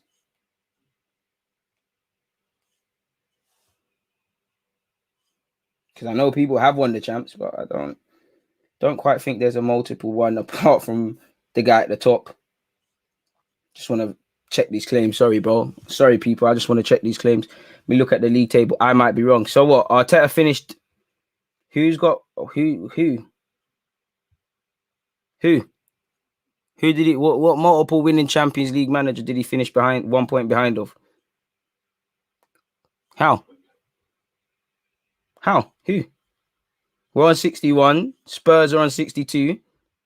So please update me to something that I might be ignorant of. Because last time I checked, Brian Mason's not a multiple Champions League winner. But fair play, my guy. And also, again, you know, if you're looking at, just because you mentioned Liverpool, bro, Liverpool are only saying it's a good season because they've salvaged something. They've got Champions League. Do you think this is how Klopp wanted to have a title defense? It's absolutely terrible. I mean, at a point, we picked up the same points as Chelsea, as Thomas Tuchel's Chelsea. I'm not saying you're wrong, my guy, because, you know, it is what it is. But this is where I think you need to look at stats in isolation, good and negative, and look at what you can learn. Too many people find over positive stats in what's been a terrible season to put us on a level we're not. Certain people will find the mad negative stats what aren't necessarily true. Oh, they had not, bro. Man had Nat Phillips and Reese Williams. Oh, Reese Williams and them man there. It's an absolute madness, man. Bro, since Xmas, Arteta had better form than Klopp at Liverpool. It was the first half of the season that was bad. I mean, that would imply that we've had a near enough perfect second half of the season, which has not been that. Our last 5 games have been great. They've been, other than that, there's been terribleness, really and truly. And who's ahead? Like, Liverpool they've probably, bro, it's not making sense, is it? Because Liverpool have had a better season. So I'm not going to console myself with the fact that an underperforming Liverpool squad, we've had to rely on Nat Phillips, Reese Williams, Ozan Kabak, even the keeper was injured. So, you know, finished 17, 18 points off the league champions. You know, Liverpool, you know, Salah's still scoring, but, you know, Mane, Salah and Firmino, and the rest of them weren't all doing the business they were doing. I'm not going to take heed in that. This is what I mean. But I respect everyone's opinion, man. Do your thing, man. Your content grind this season is appreciative. I appreciate that, man. I appreciate everybody locked in, man. In the league, he's not wrong. Zed Blogger has some sense. You know, he says a lot of good things, and there's nothing wrong with what he said. Let's respect everyone's opinion. But for me, I take that and I take the negatives, and that tells me where Arsenal are at the moment, because that just tells me, oh, we're doing better. We're not doing better. Let's be real. Everyone was shit this season. Every Premier League team was shit. You know, I'm sure if you ask United fans or you ask Ole Gunnar Solskjaer, they'll take second. They earn 7th. They're 7th. They're happy with 7th. But like, come on now. Ask them about their home form, the cheap points they've dropped, whatever. Man would say this season, you go back because Roy Keane's getting hotted. People were saying Pep needs to go and all these things before Christmas. Now look, man was saying this about Liverpool, that about Chelsea. Where are they? You know, Leicester were flying high, couldn't get it done. It's not been the best of seasons generally. Everybody's been dropping points. And there was numerous times for along the course of this season, we sat here as Arsenal fans and said, listen, we just need to take points because them man drop points. 4th is there, this is that, and we've effed up. This is what I mean by we can look at all of them, put them statistics there as much as we want, but at some point, Arsenal players will have to control their destiny. And we didn't. When we had the chance to control our destiny, we didn't. When we had the trust, when it was out of our control, we put 5 games to run. That shows me we can't deal with pressure. We can't start a Premier League a game week in the Prem playing at 12:30, knowing we're setting the pace. We can't play at 5:30 on a Sunday or on a Saturday, seeing all the other people around us play. And until these players take heed of that, there's not much. Arteta has to hold blame. Kroenke has to hold blame. But for these players, whether they're new or whatever, they need to be able, there's only so much the manager can tell you, and they need to take heed. Once again, this just tells you there are many problems at Arsenal Football Club, people, you know. many issues. There's many issues. You can't just blame one single facet. And again, you can say, for me, fundamentally, it stops with Kroenke. I think Kroenke F's up somewhere along the line. F's off, sorry, somewhere along the line. Arsenal improved, but I can't just blame all of our problems on him because he's not. Well, the money he makes available somewhere down the line becomes available. It's not being utilized, and he's not managing the club. As in sporting, from a sporting perspective, there's many issues, many different issues. In my humble opinion, that's just my opinion, though, man. Since Jan, Paul had more points than us. What's the point? This season starts in September, not August. This is it, man. I'm saying we're 6 points off top 4, but failed to recognize we're 6 points off 11th. And that was Arsenal at a time. I'm sure there was a point where we was as close to the top as the bottom. We're a halfway club, much like our midfield. We don't know what it's about. This is it. You can paint whatever with the statistics and whatnot, and whatever narrative you seek, you can paint whatever you want. People don't like to accept the truth for what it is, man. Bro, we can't keep talking about refs. I do agree with the individual mistakes. I do agree with VAR, but these are factors. You're told in Sunday League, play to the referee. How many? It's not like 38 games players have done individual mistakes or players have been sent off. You can't excuse Arteta of everything, you know. And Leeds away, did we get screwed? Yes, on one hand, but Pepe doesn't headbutt him. It's not an issue. At one point we were 15th, man. This is it. Man, need to look at things we've you know, need to look at things with balance, man. Simple as that, man. Who's disrespecting Ancelotti? No, no Ancelotti thingy. Mourinho, bro, Mourinho got sacked, big man. Like, Mourinho got sacked, big man. Like, that's not making sense. So what, are we looking at Mourinho? Like, are we gonna look at Mourinho? Are we looking? We finished a point behind the club that sacked a man. Like, hey, really? Come on, man. Let's be sensible. This is what I mean by we can have opinions, but we can't let it. We can't let whatever we want to hold as truth let it blind us. And that's the thing about football. People want to hold on to ideologies or agendas, or be just complete fans of people and things like that. It's a bit mad. Trust me. So apologies for that, man. Good morning, guys. Make sure you're hitting the like button. Where are we at in terms of it, people? I appreciate everybody that's locked in, man. I'm really enjoying this. 308 likes, people. Let's move towards 400. Ben, don't say that. Arsenal are not finished. Don't say that.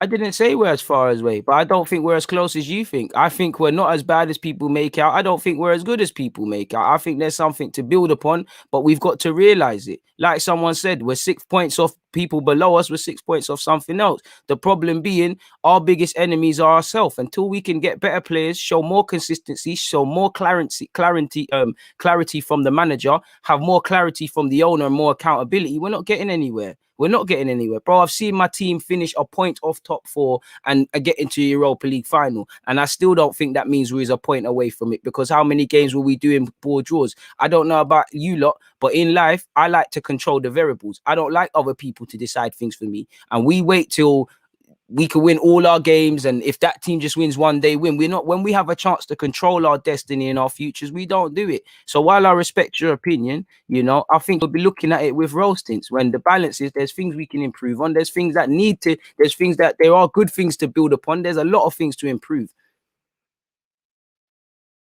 Bro, since August, since Xmas, bro. My Sunday League team, I'm the best striker in the club, and I'm a right back. Then I've played 1 game in my debut, got 1 goal. Bro, since what? Since what's the date today? Since the 23rd of May. That's me, in it. But is that the full story?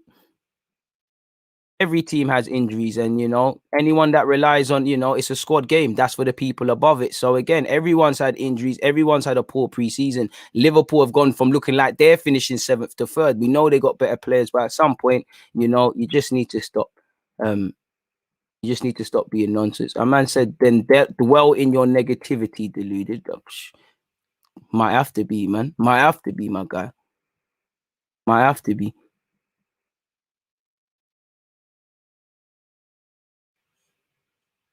When people look for positives, you dismiss it. What are you talking about? I've praised our positives. Like, you know, you just what if you want me to do the Gaga Land thing and the Disney Channel thing, you're gonna have to fuck off because you're not gonna see that. I'm not gonna tell you I think the sky is blue when it's looking like it's raining. Shut the fuck up, man. Like, get out of here, man. Like I said, I'm here for debate. Like I said, with where's the fella's message is gone? With Zoolander, it's crazy, man. With Zoolander, he's allowed his opinions, and like I say, I welcome it, but it's crazy, man. This is it. Wrong channel for snowflakes, bro. Nobody's happier than me when there's reasons to be happy about, you know. Do I think there's something to build upon? Of course. Bro, Zoo blogger, I keep calling you Zoolander. Apologies, man. What have you said? You're not getting my point. Arteta had a terrible start to the season. I accept that. But since mini clear out in December, our form has been third in the league for 24 games. Bro, I've said that. I've said that. I've praised that. But it's still not good enough. Why can't that just be my opinion? Like, no, I get it. But every manager's had a terrible start. Every manager's had blips. This is the reality. That's just my opinion, bro. Like, you can't force your opinion down, man, bro. I am agreeing with you. Who can disagree with that? But I'm not gonna make up half season starts. Big up everyone, though, man. There's just Twitter whispers that Edu is going to have to just wait. That Edu is going to have to just wait for a credible source to break the story or Arsenal to confirm it. Other than it was pure West, I don't know, man. I don't know what the Edu sort of stuff is, man. And like Pierre DG Aubameyang, I see your debut going. That come on, my guy. Touch with the left, Lacazette. Touch with the left, little R9 toe poker, things like that. It's calm. Kim clearly is on banter. I hope Arsenal sign Dele Alli, Umtiti, Bale, Lamena, and Drinkwater this summer. Fair play, everyone's allowed that. Oh, they don't have to listen, like, but just go wherever you want to go. If you go and listen to whatever you want to listen to, just look at things for what they are, bro. This is the thing. Too many people have one ideology. Like, this is the thing with Arsenal fans. You have ridiculously positive or ridiculously negative. Be positive about the positives. Be negative about reasons to be negative. What you shouldn't do is be blindly negative and blindly optimism, but have blind optimism like you're seeing. You know, and then you're gonna get here. Oh, you're reveling in negativity, bro. I've never said anything negative. If I was sitting here and saying Arsenal is shit, Arsenal is this, Arsenal is that, then yeah, but I'm not doing that, bro. Hey, lads, triggered today, bro. I tell you, man, post-nut clarity is meant to make you see sense, bro. It's not making man see sense. And Ishmael, this is it. This is what I try to say. I think we're not miles away from top four, but we're gonna be light years ahead of the title challenges. But if we listen, consistency for a long period, winning games, you know, very rarely over a 38 game period are you gonna have the perfect game. Arc City, they haven't had many perfect games other than when they're really turning it around. There's only going to be a handful of games where everything Arteta has planned for, it works. Other than that, it's another case. So if you can show consistency in terms of getting top four, winning games you're supposed to lose, not losing when you're supposed to, even, you know, claiming a draw when you shouldn't have, you will, and you can show you can get top four, then obviously with some improvements, you can do several things. Bro, I appreciate opinions, but come on, bro. Like, come on, man. It's socially outcasted. It doesn't matter when you've tuned in, man. The glorious thing about YouTube, it can be rewinded and all that sort of stuff. And we've got a couple more things to speak about, man. People aren't coming for me. They're just coming for me because this is the thing. This is the one thing I hate about YouTube. They're not coming for me personally. They're just because I don't want to say their exact opinion word for word because I have a thought of my own. This is why I tell you, lot, I'm not here to tell you anything. I'm here for you lot just to think. I like when you lot say, I like bloggers' comments. He's not wrong in some of the things he's saying, but he's wrong to me. I'm not right. He's not right. I'm not wrong. He's not wrong. Football is a funny game of opinion. Just don't force your opinions down people in life. It's not good.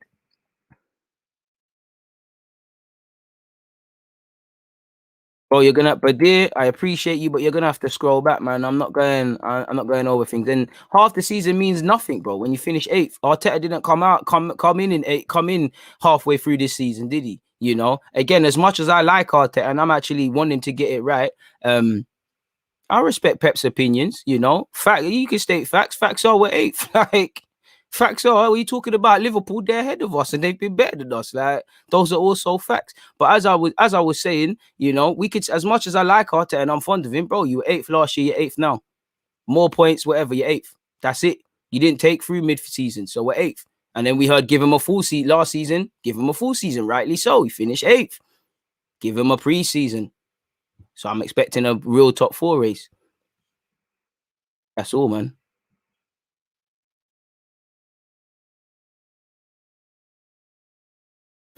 Wilson has said, DG, you know what's funny? Sometimes you're talking to rockheads, reason, Rummy, get through.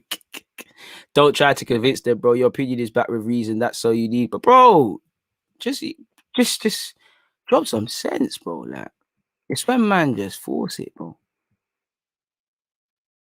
When does top stop becoming the target when we're bottom half or something? Well, the target has to be top 4 because that's the only way to pull it out of where we've been really and truly. That should be the only ambition for me. You definitely don't want to look below that. You definitely don't. Well, if you can't qualify in Europe, I guess by basics you should be challenging Europe in any capacity. But you don't want to target Europa League. You don't want to target conference. You know, pretty stupid to suggest. Not say you, but we can't sit here and say league title challenges. You know, really and truly, unless it's a sort of Leicester season with respect to what happened then. So it is, the target has to be top 4. You know, there's no medals for top 4, but it is what it is, man. I don't think many people are expecting top 4, but do I think Arteta can, you know, that's where I have a problem with what you're saying. Do I think a lot of these players are not good enough?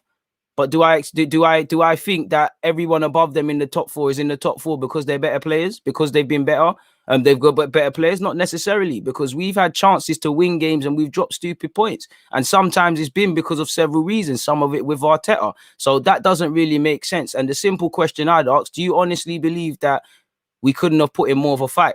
Because we was actually in it. You know, so this is where I say where people are looking at extremes. You're either ridiculously negative and don't give Arteta any sort of leeway in that this squad isn't levels, or you're ridiculously positive and you don't have any accountability and act like this team can't get anything. Bro, West Ham have scored more goals than us. Our home form is atrocious. Our consistency has been appalling. These are all things way before I talk about how good Chelsea, Liverpool, all these teams are. We can arrest ourselves. Please, fans, please look at it without emotion and not just what you want to see and hear. It's the scariest thing about life. It's very scary. But moving on, I appreciate everybody else locked in, man. Moving forward, DG, are you signing the thing? Arsenal long-term solid fullback partnership, Kieran Tierney and DG. Well, to be fair, we could do a back three, Tierney as part of the defense. I don't mind, man. 2 games a season, why not? I ain't trying to play against City or Liverpool, though. It's a madness. It's an absolute madness. Exactly. We have to be real, but some people can't handle the truth, DG. Facts, man.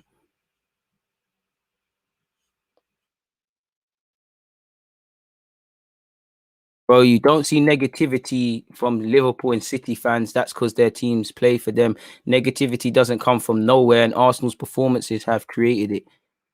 I'd have to ask Liverpool fans, but you might have something there, man. Bro, we could have easily been in Europe, bro. I'm sorry. Bro, let me where's transfer mark for the fixtures, man? No, man. Because we could have easily, coulda, woulda, shoulda, bro. It's not. I think we could have scumbag Champions League. Do I think this squad is good enough? No, but they defo could have got Champions League. Let's not cap. Defo, because there's many points this season we could have taken advantage of everybody effing up. Look at West Ham and Leicester, 2 examples. We could have done something like that. Now, obviously, they're both in Europa League, but every variable was in Leicester's hands. Yes, they have a better squad than us, but did they have a better squad when everyone's fit against Liverpool, against Chelsea? City have been running away with it against United. Probably some might say yes, some people might say no, but them Leicester players were serious. You know, from James Justin to Jamie Vardy, they were serious. They were playing for their managers. They had accountability. That's before you talk about how good other people were. So what are we really talking about? Really and truly, what are we talking about? Like, we were 100% good enough. Like, if you don't feel we was good enough, that you lot can do what you want. I don't think this squad is my cup of tea, but they definitely could have made more of a challenge of it. Therefore, could have made more of a meal of it. Realistically, when were we out of it? Because for me, we were out of the top 4 race December times, regardless of what the league might have said. So, defo could have, man. You know, this is where we need to stop looking for excuses and just speaking nonsense, man. When does top 4 stop becoming a target, bro? When you get it and you get it consistently and you can look above. do the league and all these other things and all of that sort of stuff. You can't until you can get that consistently. You can't do nothing else. It's not making sense. With all due respect, my guy, you can't, bro. You can't.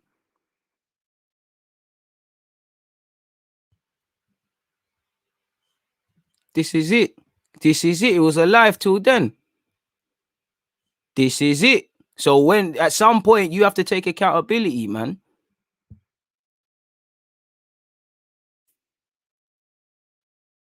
So yeah, man.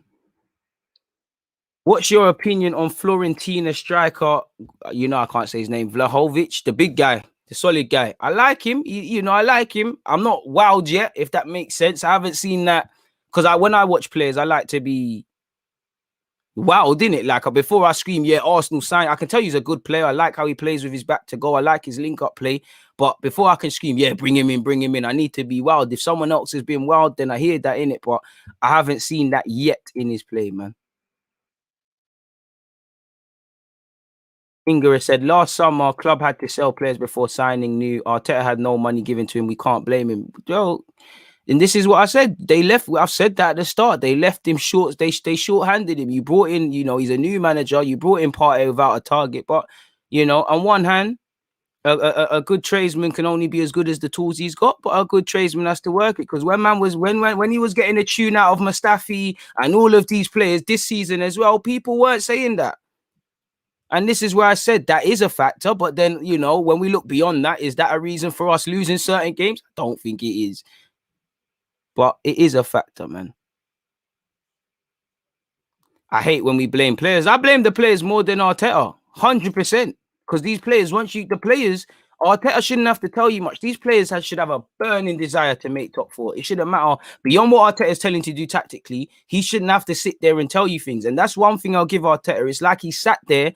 So as much as I can find criticism of him, moving away from his accountability, there's been times where he has planned to a T. You can hear by the way the man's speaking in the press conference, he's planned for this. The players have taken heed. Whoever's there sitting next to him offering it, and then they've gone and effed it up, started poorly, switching off. These are things that there's many things. I think Arteta has got to the end of his tether improving us defensively. Looking at us defensively, it's a thing for me. He needs a centre half. He needs that in the attacking sense. None of them man are doing enough. None of them. Joe Willock's outscoring, man. So what's going on there? This is the problem. You know, you need to look between. Someone can't be praised whenever we win, and then whatever. Like I said, how many players was he praised for initially? So you can't then turn the corner. There needs to be consistency. There is a manager in the guy, but I believe in holding everyone to accountability. And everyone has to. You can't tell me Arteta, the players. I don't think anybody is saying Kroenke is blameless when we're 8th. Come on. Arteta has to demand and implement better discipline, less favoritism. I'd say the only real concerns I've had with Arteta is his stubbornness at times. His favoritism has cost him. I'd say he really needed to arrest that lack of creativity, and that shot him in the foot. Keeping faith in Willian, and I would also say at times when we've had multiple competitions, I think he struggled to just rest Xhaka or just be sensible with several players. I think he struggled in that regard, really.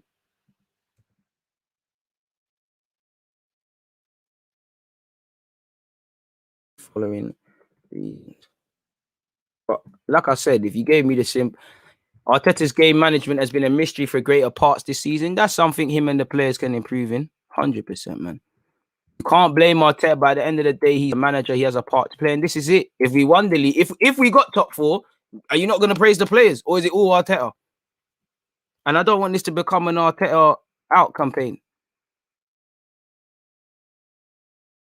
Top 4 will be very difficult, but again, still no excuse not to make more of a meal of it. Same way Leicester for 2 years straight, regardless of spending, have done it. West Ham might falter next season, but they popped up. You know, it's the beauty of it is there's many things we can ask ourselves. So what are you saying? Just because their man have better things than us, we just have to sit over and accept it? By that logic, we should be finishing 5th then. You know, if you can't finish top 4, finish 5th. You can't be finishing 7th.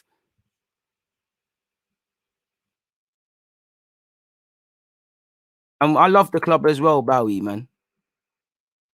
When you see West Ham above you, you know there's room for improvement. It's just about being honest, bro. Like, man, don't want to be honest. Top 4 was alive till April, brother. 100%.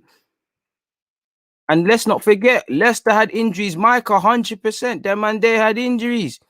And I don't think United fans or Man United fans are protesting the fact that they finished second. They don't want the Glazers there. And I support United fans for doing such. And any fans trying to get owners out that are not serious, big up yourself, Kay. What have you said? I was hoping we didn't secure Europe over 2 decades in Europe and no European trophy. It means nothing. We need to improve in the league. Our position speaks loud. Only consistent thing about us. The consistently inconsistent is an issue, man. It is an issue.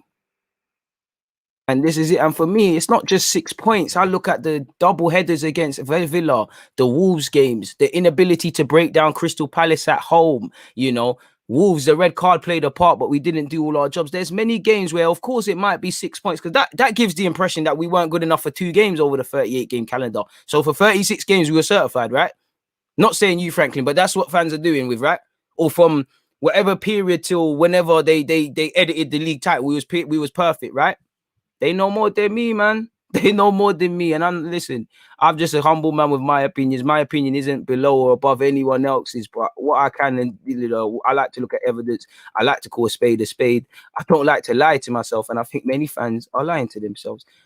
Do I expect us to improve next season? Damn right, better will. Damn well need to improve. And weirdly enough, I still back this guy. Like, he vexes me, but I still back him. What, like I said, Arteta, I don't back him blindlessly. There's every reason to sack him. If it's Gazy in December, he needs to go. We all know Kroenke needs to go, but there's something likable about Arteta. I can't lie.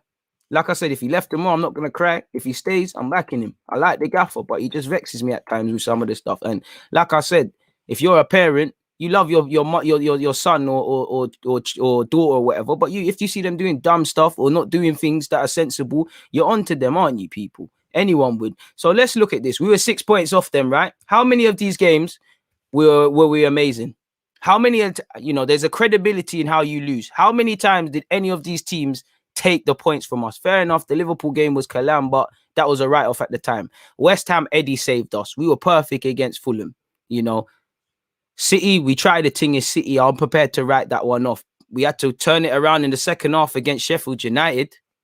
We were sloppy, and Arteta lost the tactical battle against, sorry, Franklin, your thing's in the way.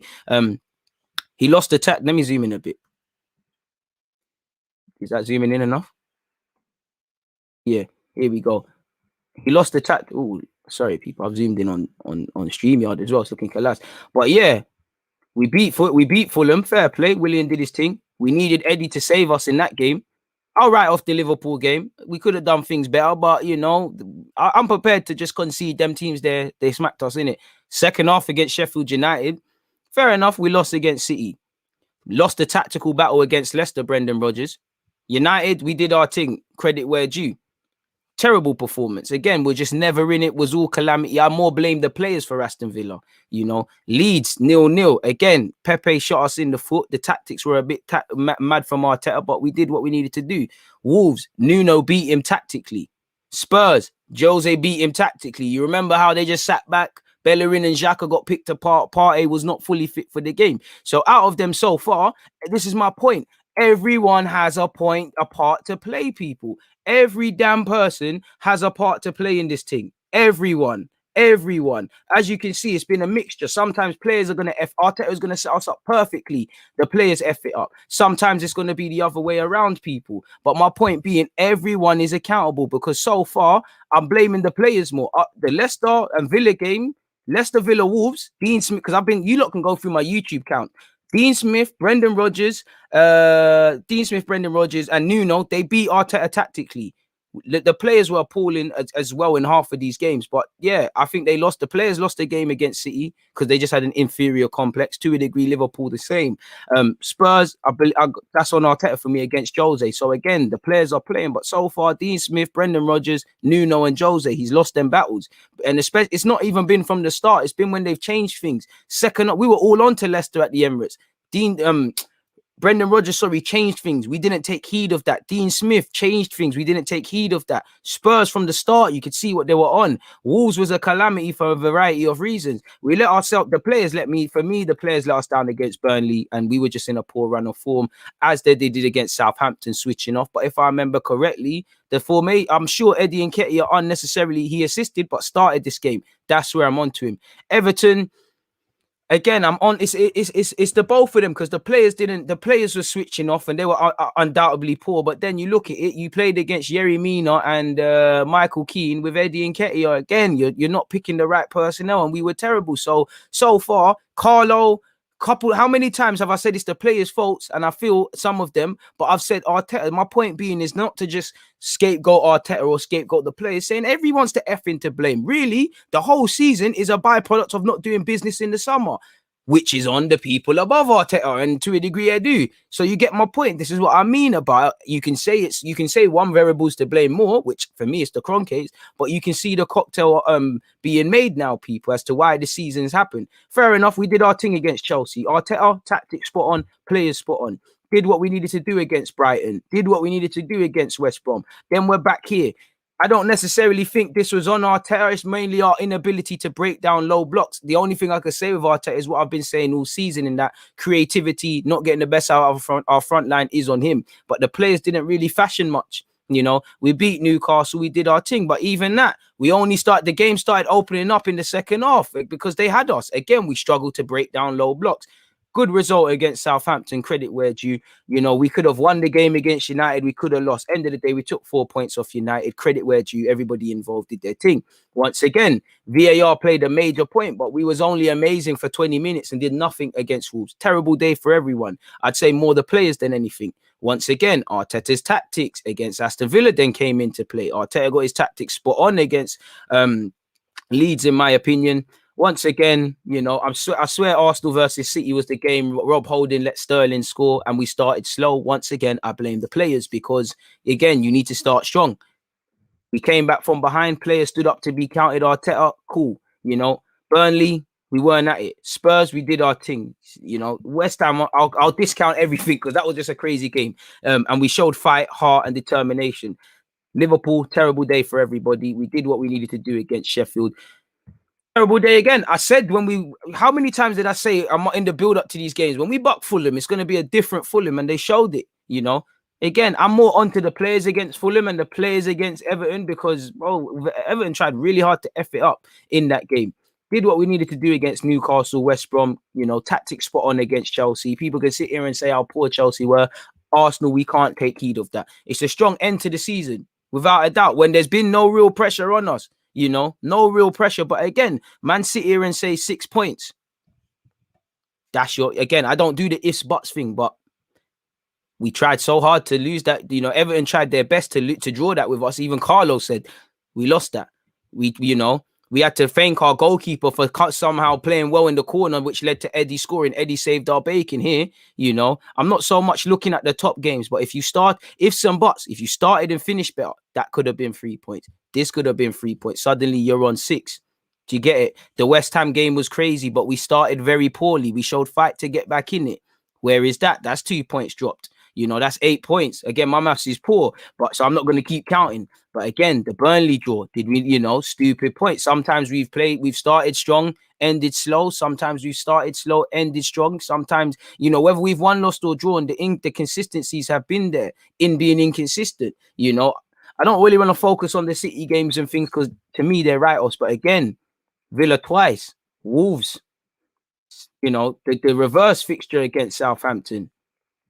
Again, so this is why I have a problem saying, when man are sitting here and saying, oh, we're only a point off this, we're only a point off that. It's not true, is it? It's true mathematically, but when you look, every game tells a story and points towards our season. And this is what I was doing way before YouTube, because this is how I've always thought about football. So I don't know about you lot. I don't know if you lot watch games twice like me. I don't know if you lot consider things like this, because I think some of you don't when you come out with some of the tosh you do, but I respect everyone's opinion. So it's not 6 points. It's not 6 points, because that tells me that for 36 games was amazing. Does this look like a team that was doing their job for 36 of 38 games? You lot tell me. So again, the devil is in the details. / only 6 points off top 4, man.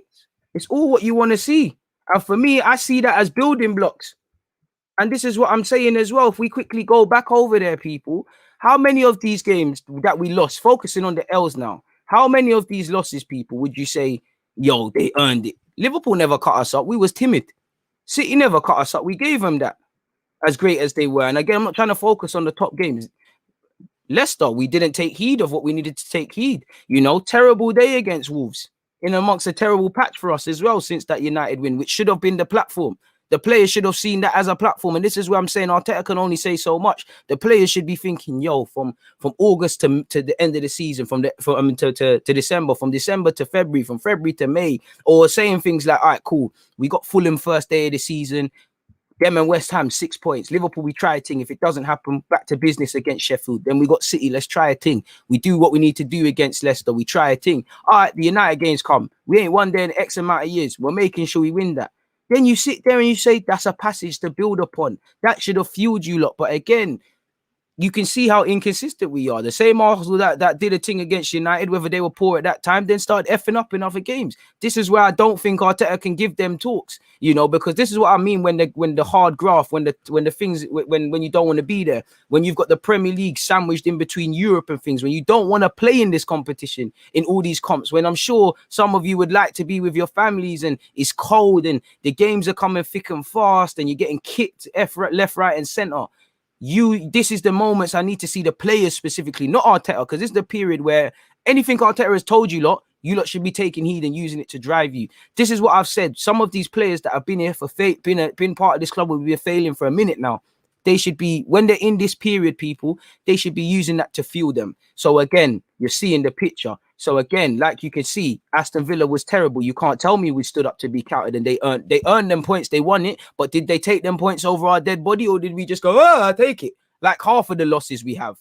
Half the time we've lost, it's been a defensive shambles, switching off, just been a calamity. We haven't lost with grace in any of these games. Not one.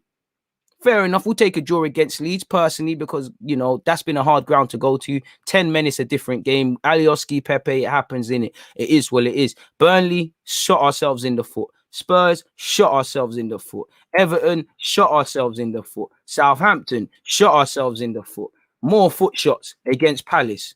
Fair enough. We're doing our thing in these wins. We're putting the wins in when, I won't say there's no pressure, but, you know, it's not consistent, bro. When it needs to be. Again, I don't mind a point against United. Them things, they happen. It is what it is. We did start winning games, but again, did we make Wolves work for them 3 points? Did we make Villa work for those 3 points? Did we make City work for them 3 points?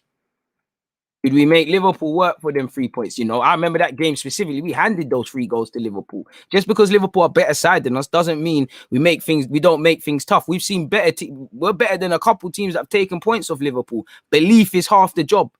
And we've had an inferior complex. You could blame that on Arteta, but I think that's on the players to have the bottle. You know, Fulham, lucky to draw.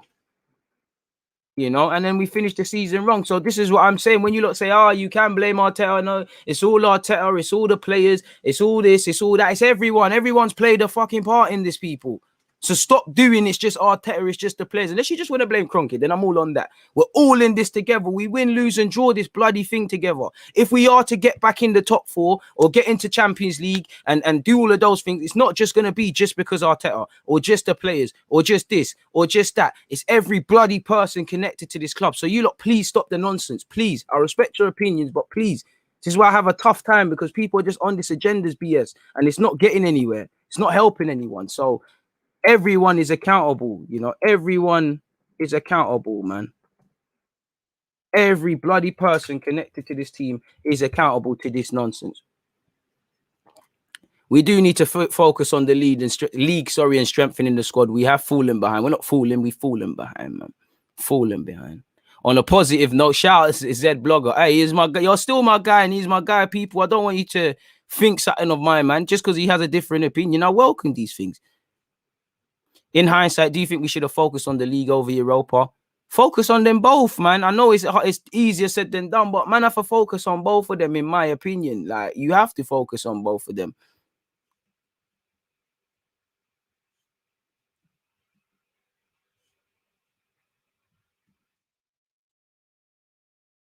I want a cheeky bid for Tammy Abraham, and then you lot will get onto him for his hold-up play and all of these sort of things, man.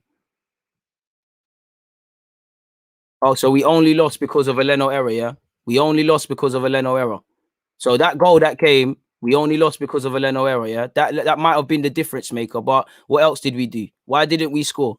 Why didn't we keep a clean sheet? Way before it got to Leno, whether it's his fault or not, which it was. What happened then? What happened for the other 89 minutes? If that was a minute flashpoint, where's the other 89th minute? Come on, man. Come on. That doesn't make sense, does it? When we've won games, is it only because Leno's made a save? Come on now, man. Coming in late, but big up from Macedonia. Shout out to the Macedonian ones. You can't blame the players. Arteta was clueless throughout the season learning his job. Yeah, because Arteta's the one playing in it. This is what I mean. You know, you cannot sit here like ZBlogger9 and just blaming players for when we've lost. And you cannot sit here like my man and just blaming the players or just blaming Arteta. What the hell? Is Arteta playing? Come on. So every L we've taken this season has been because of Mikel Arteta. All right. All right. You know, ignorance is very bliss. Or it's just, yeah. So not one loss this season has been because of Arteta. I hear that. Even the great Pep Guardiola has effed it up many times since he's been at City during the season and held his hands up. But all right, this is what I mean. You see it too. You see it twice, don't you? You see it. You see it. You either blame the manager or you blame the players rather than hold everybody accountable. Boy.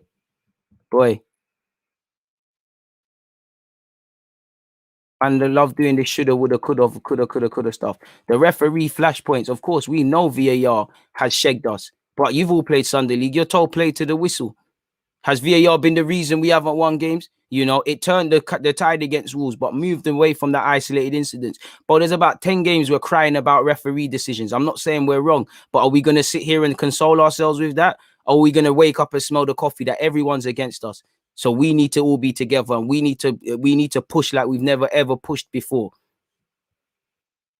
And tell who's played football and who's not, man. I can't lie to you. You can tell, man, that I played man and women in there that are real footballing people and people that are just doing this five-a-side bullshit because they, man, are not making sense. Like, none of it is making sense.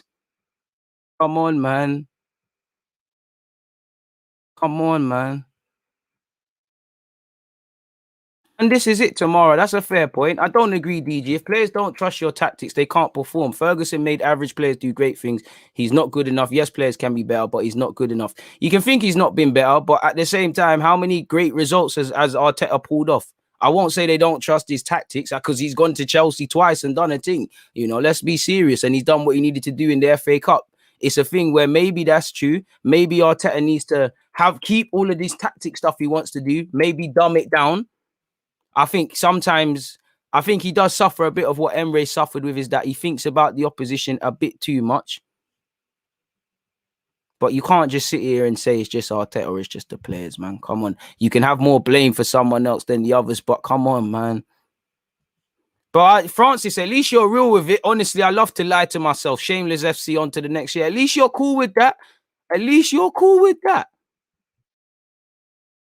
One criticism of Arteta I'll make is that sometimes he tries to outmanage his opponent and subvert expectations instead of trusting his team to deliver against them. 100%. Just because man are better than you. Listen, I don't want man to go out there and be gun ho, because guys used to get onto Wenger for that.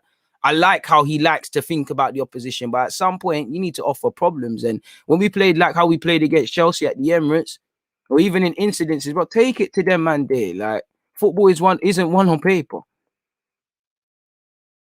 Man said spit those bars. I appreciate that, man. I appreciate that, man.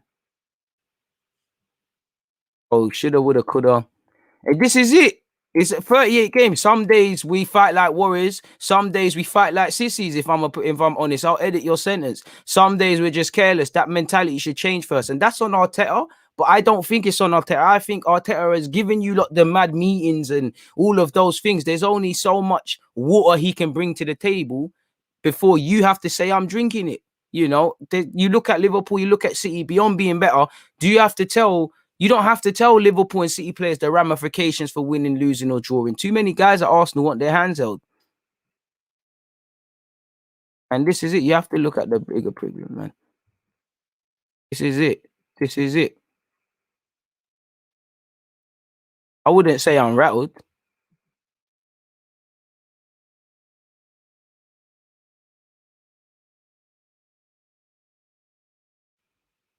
Certain managers say nonsense. And this is it. Collective failed and collective is to blame. We win and lose together. That's it. You know, that's it, bro. You can say what you want, but that's it. Arsenal fucking FC, you're right, man. Maybe that is wishful thinking. I don't think he's here to say goodbye. It is what it is.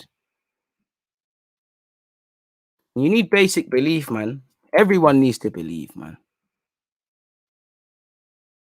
Fully with you on this. I hate seeing people blame one thing. It only makes me sick. But you know, life is it's easy to blame things, man.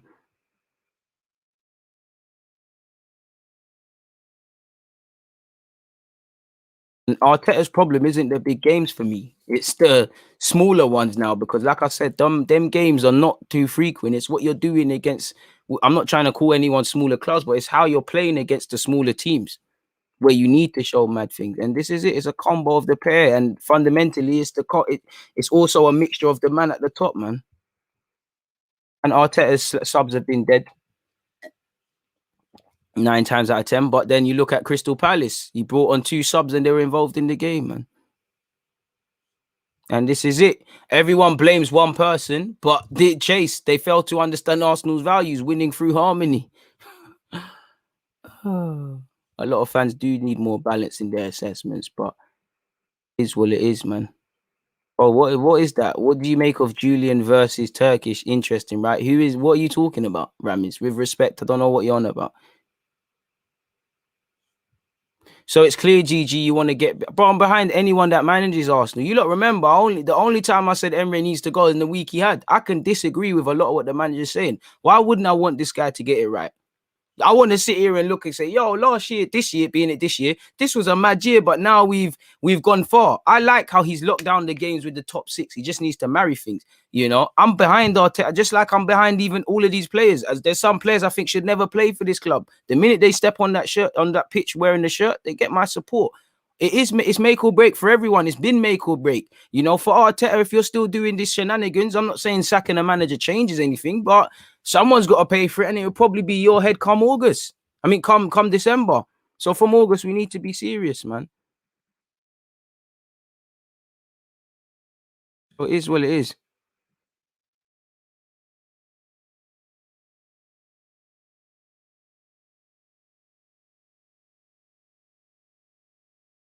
And this is it. The man at the top is the issue, man. Stop spamming. If Arteta wins the league, then he's the best in it. Like he's the best post Wenger era manager. And I was like, listen, it's fantastic, bro. You can't tell me this manager's not good because he's claimed 2 trophies. He does the thing against the big teams. He just needs to review what he's doing, in it. Like simple as that. You can't motivate players who don't want to be motivated, and that's it, my guy. But at the same time, took the job, man.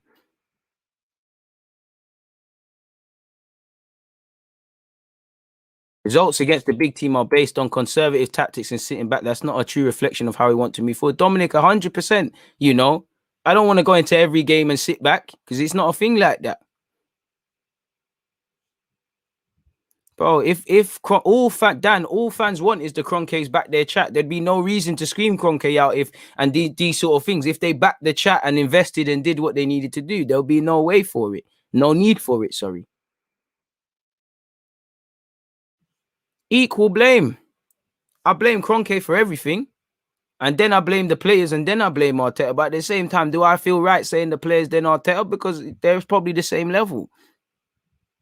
I appreciate that, Islam, man.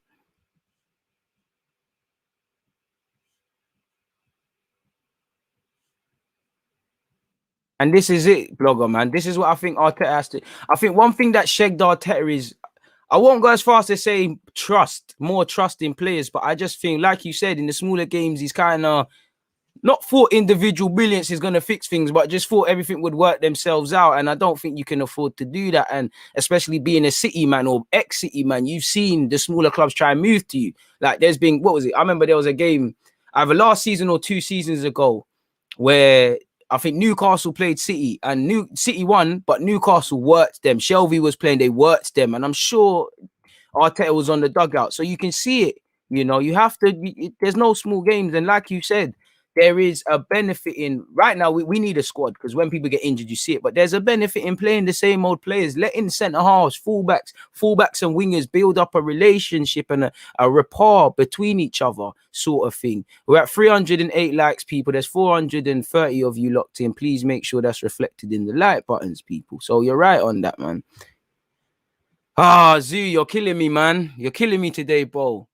You know I don't like asking the Aubameyang ones, but I wouldn't say Ozil 2.0, but it's becoming an elephant in the room that we need to address in it. And for me, I know it's not going to happen, but assuming another striker doesn't come in, for me, I think Pepe, Martinelli, Saka, build around that thing.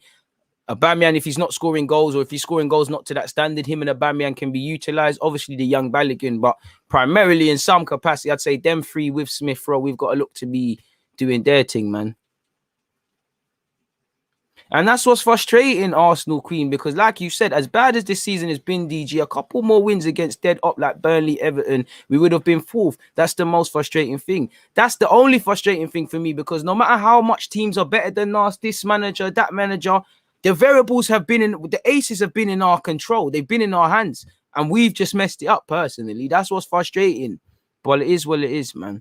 We keep going. Would you sell Aubameyang to Chelsea? No.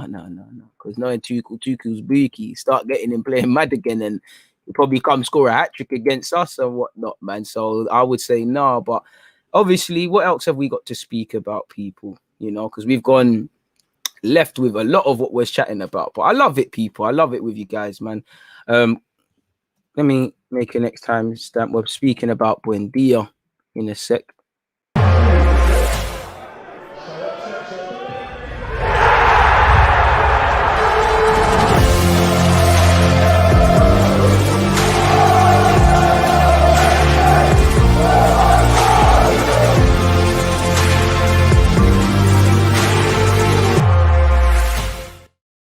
To everyone, make sure you're hitting the like button, make sure you're checking out the links in the live chat, and also make sure you're checking out my description for obviously more information as to where you can purchase an Arsenal FA Cup 2020 winners pop-up poster, perfect for your man's cave and things like that. But moving on, people, obviously Buendia, he's the guy that's on all Arsenal fans' lips to bring into the club.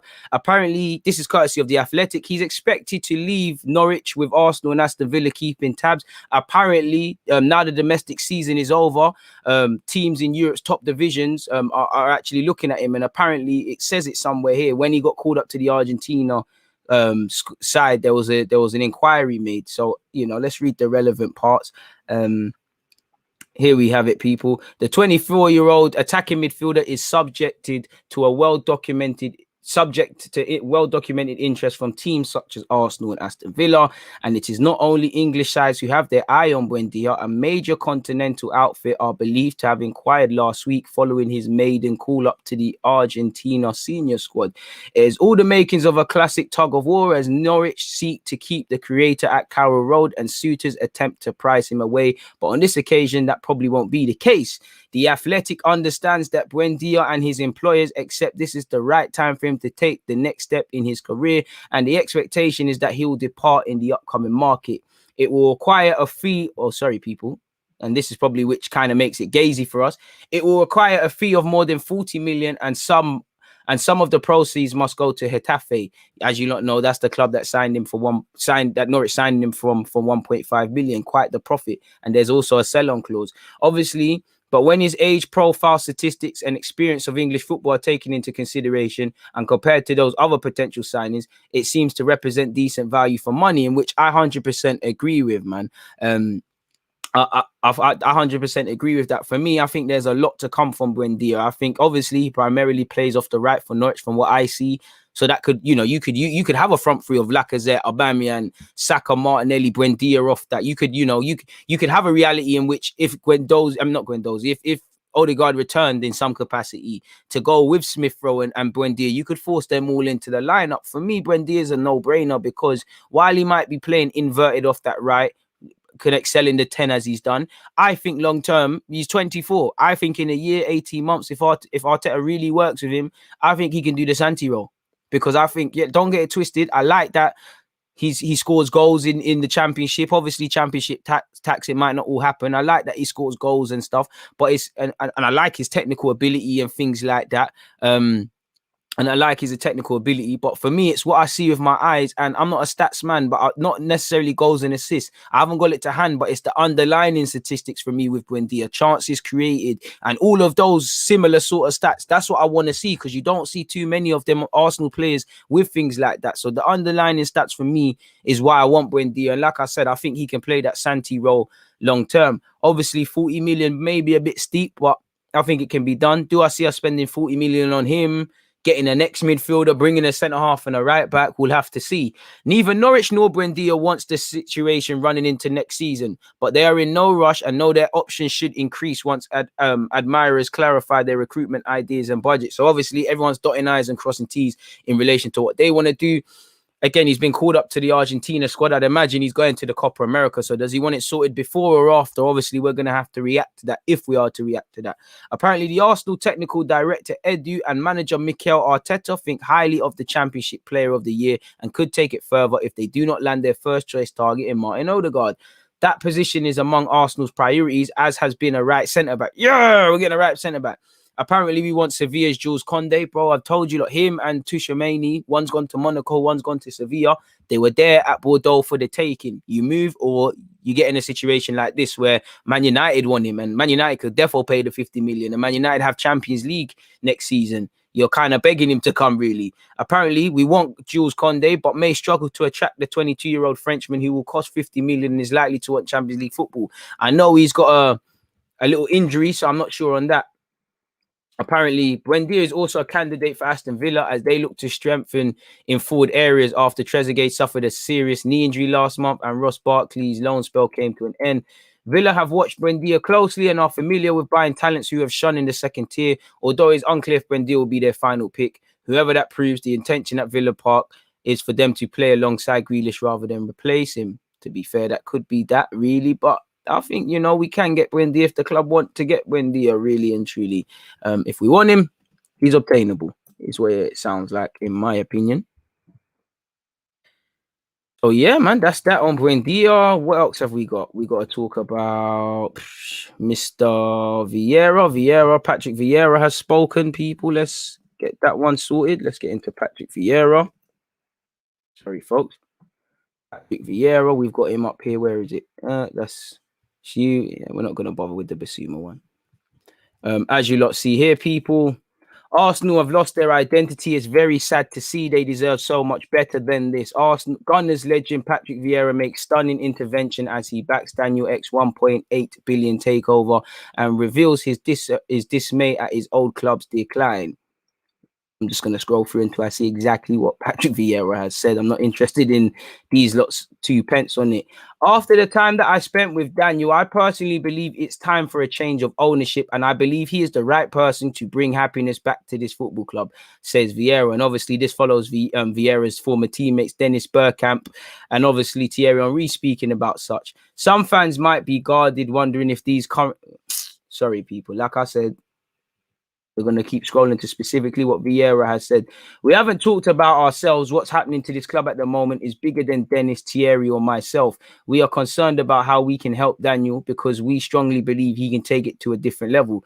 We didn't talk about what we'll do if Daniel gets the club. We didn't get into that conversation yet because that is not a priority. The priority is to give the club back its DNA and what it deserves. What is really important is to understand the football club, the fans, the country where you are. We have this kind of credibility because we know what we are talking about because of the number of years we spent in England and at Arsenal. We have that experience that we can bring to the football club.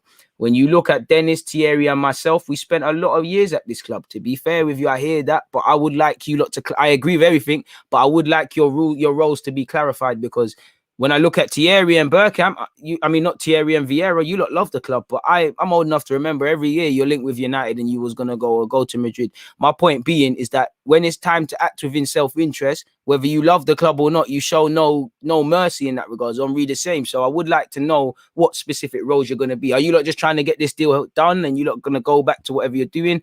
I don't know, man. So we'll have to see, people. And he said, maybe it was the place where we played our best football. England was a fantastic place for us to live, and we enjoyed our lives at the football club and outside as well. The country and the club mean a lot to us. Seeing Arsenal not being one of the teams that can challenge for the Premier League, or not being one of the teams guaranteed to play in Champions League, to play Champions League football, is frustrating, because that is not what we are used to with Arsenal Football Club. The club deserves much better. Amen. And he went on to say, because the way he talks about the club, the way he talks about the feelings he has for this club and what he is prepared to do for this club. When somebody is passionate about something, you have a feeling about it. I believe he can bring it back to its glory days at Arsenal if he managed to buy it. But to buy it, the guy needs to sell. And maybe the Kroenkes don't want to sell. So that's the problem there, man. In that regards. But Daniel can be the right person to bring this union that you have used to have this club between fans, players, and the ownership. I found him to be someone who knew a lot about Arsenal, loved Arsenal, and was a true Arsenal fan. Music to my ears and music to everyone's. I found him somebody who really wanted to build something simple around the fans. That is something that pushed us to support. What's going wrong at Arsenal is not just this year. It's the last couple of years. When you look at the Arsenal in the Arsene Wenger era, you always have this kind of figure, a strong personality who could represent the club. Through the years, Arsenal has lost a little bit of its identity, not just on the field, but off the field as well. When I talk about identity on the field, in my time at Arsenal, you had players like Tony Adams, Martin Keown, Nigel Winterburn, and Lee Dixon, who had been at the club for years. When you got there, these players made you understand the club's DNA, what Arsenal means, 100%. Through the years, Arsenal has lost this kind of identity.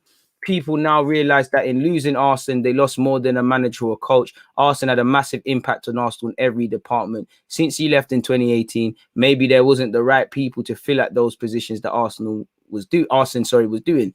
They brought a scouting guy from Germany who stayed a little bit. They brought this kind of CEO or sporting director from Spain who didn't last long. Losing Arsene and this kind of person coming into the club did not give the club the stability it needed to build a new era, a new foundation. It's like building a house. You want to build a house on solid foundations. He's been watching his DGFC, his DGTV. He's been watching DGFC. He's been listening, because I always say that exact analogy. Shout out Vieira. So yeah, man. He went on to speak about Leicester. He said, seeing Leicester winning the FA Cup and the chairman celebrating with the players reminded me of Arsenal when we was at Highbury. The Leicester atmosphere is reminding me a lot of Arsenal at that time. It is really good for the Premier League and football in general that Leicester won the FA Cup, because that shows that togetherness and spirit of a club is maybe more important than money you have in the bank. Leicester showed what a football club should be today. It showed that football is still the people's game and football is about passion. I played football because of the love of the game, spending time playing with my friends after school. I didn't do an individual sport. I always loved collective games. The way the fans reacted to the Super League showed that football is about the heart and the passion for the game, about winning, losing, but football is for everyone. Leicester winning the FA Cup showed to the Premier League and the world that you can still be very successful with passion. I want the owners, the players, the fans included. How many times did the Kroenkes go to a game to watch Arsenal?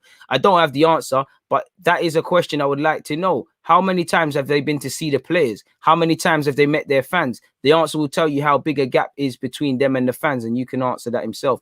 What Daniel will bring to this table is building the relationship with the fans. Having fans sitting on the board is something that Daniel is prepared to discuss.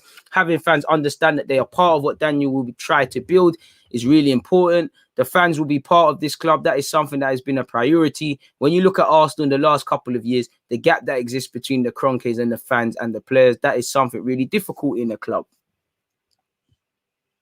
And moving forward with that, it is understood that early discussions have indicated that representation and some kind of golden share which would provide a break on the ownership by the fans, are part of X plans. And again, we've all heard commitments from Josh Kroenke to obviously allow fans more of a say. He is prepared to invest to make this club successful, but it's not to get a player for 300 million, then waiting for him to make a difference. It's about building a team. Look at Dennis' experience with Ajax, being one of the greatest European clubs. They've been really successful, not spending a lot of money compared to other clubs, building a success is not just about money. It's about the people. It's about the strategy, about the football you want to play, the players you want to recruit, the philosophy you want to implant in your football club. That is as important as just going and spending money to buy guys. When you look at the Arsenal era, at the time we had successes with people like myself that nobody knew about. They brought me not for a lot of money. The top clubs need to invest, but obviously you need to have a strategy about the direction you want to go in. And if you have that, and you have the people to make that project successful, of course you have more of a chance to succeed. But it's not just about money.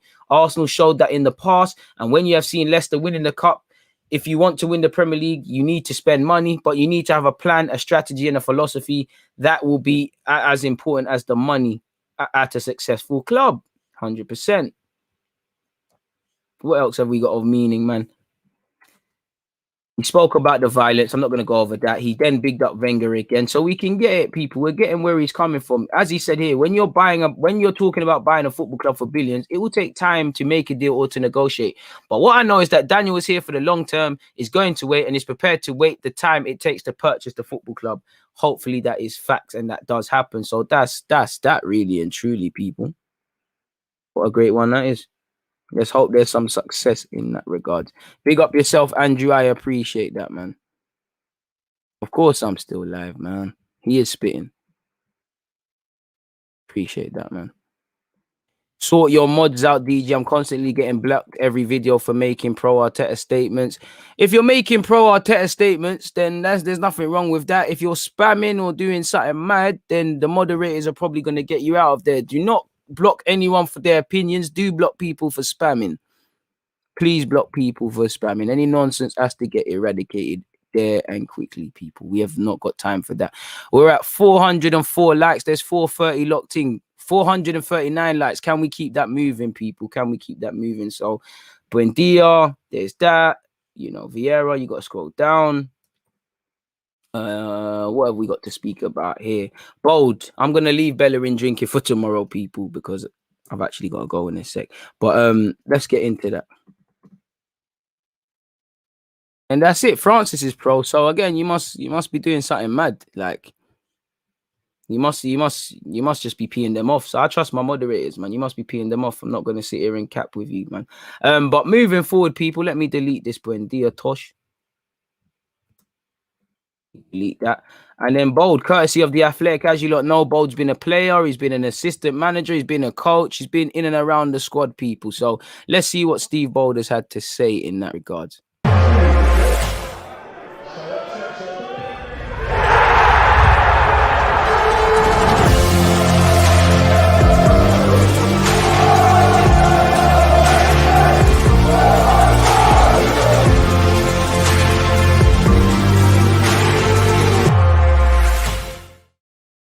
Yeah, people, as you lot know, Steve Bold has been sacked by Arsenal, been let go. And I personally feel we've had a woeful season at 23's level. He's a better manager than people give him credit for. But you can't have these new age players and these new age setups, and you can't go with someone like Bold. He's not a dinosaur. He's very more innovative than people giving credit for, but he's probably not the guy. So it's needed. In the end of the day, we just about stayed in the league, and it's been a disappointing season. And for me, you've got some exciting players, first-year scholars that are going to push into the 23s, like Marcelo Flores, Amari Hutchinson, Brooke, right back, at Arsenal, Kion Edwards. You know, you'd imagine quite Charlie Patino. You'd imagine a lot of them are going to push into the 23s, and you need a manager of that level, you know.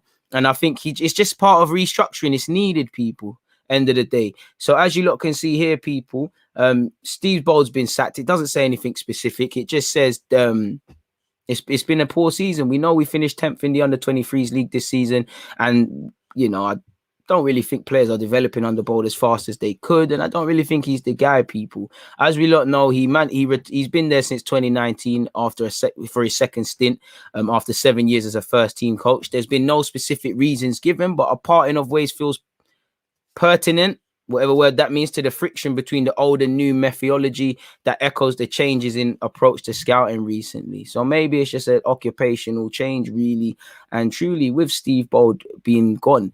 Away from Steve Bold, people, as we know, you know, this guy who does taekwondo and is meant to be the physio guy, and apparently he's actually done some good work. Was it David Luiz who helped get back fitter quicker, people? Apparently Arsenal have axed Brazilian chief medic Bruno Mezzotti less than a year after joining.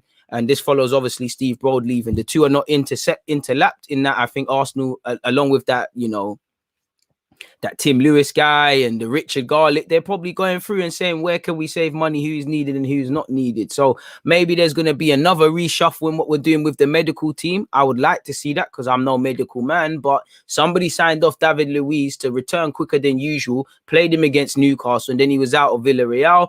You know, somebody, I don't know what happened with Xhaka in the build-up to Villarreal, but someone could have said, listen, he plays every game, there might be a chance. Somebody keeps signing off Partey, and he's had issues. You know, again, can we look to fix these things? But as you lot know, the rebuild has allegedly continued. I think it's just a thing, his contract hasn't been renewed. Maybe he was just brought in for a point, people. Apparently, Arsenal have informed him that his contract will not be renewed, people. So there's no reason, specific reason being given. They've gone on a tangent. You know, it's no real reasons, people. You know, there's no real reasons, but he looked like a good voice in the dressing room, someone that was favoured, so he must have been doing some good, but I just think his contract's not being renewed. It's as simple as that, people, really and truly. Should we quickly see Bellerin, see what he said, man? That's not nice to hear, man. That's fuckery, man.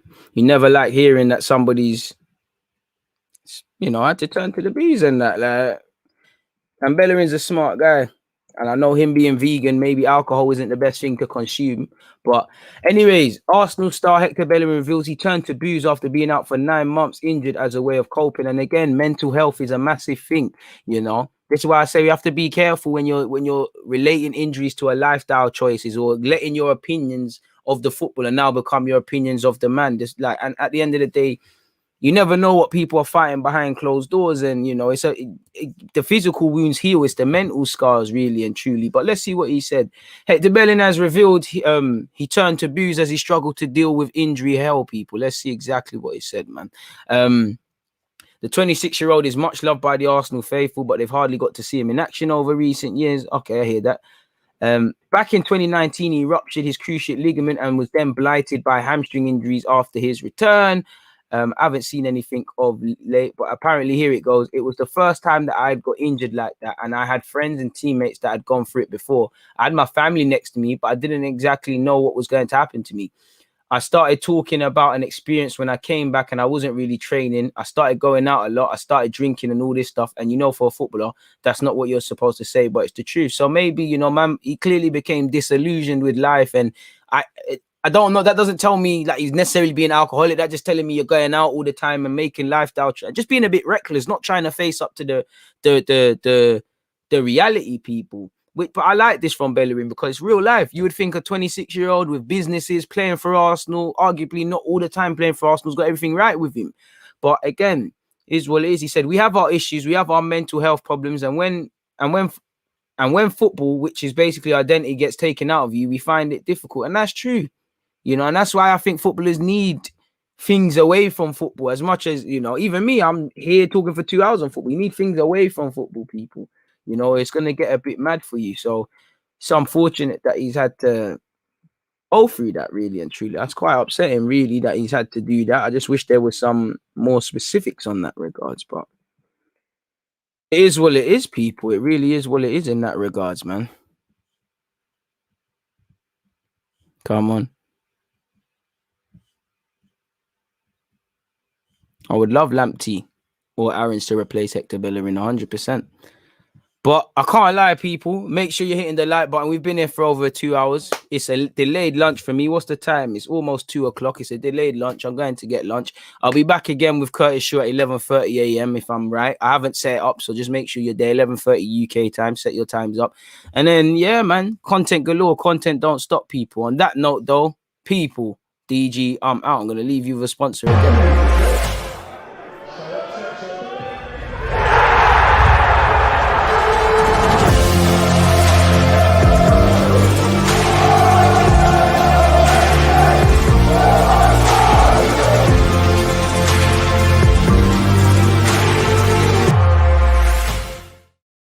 Like Emmanuel said, peace.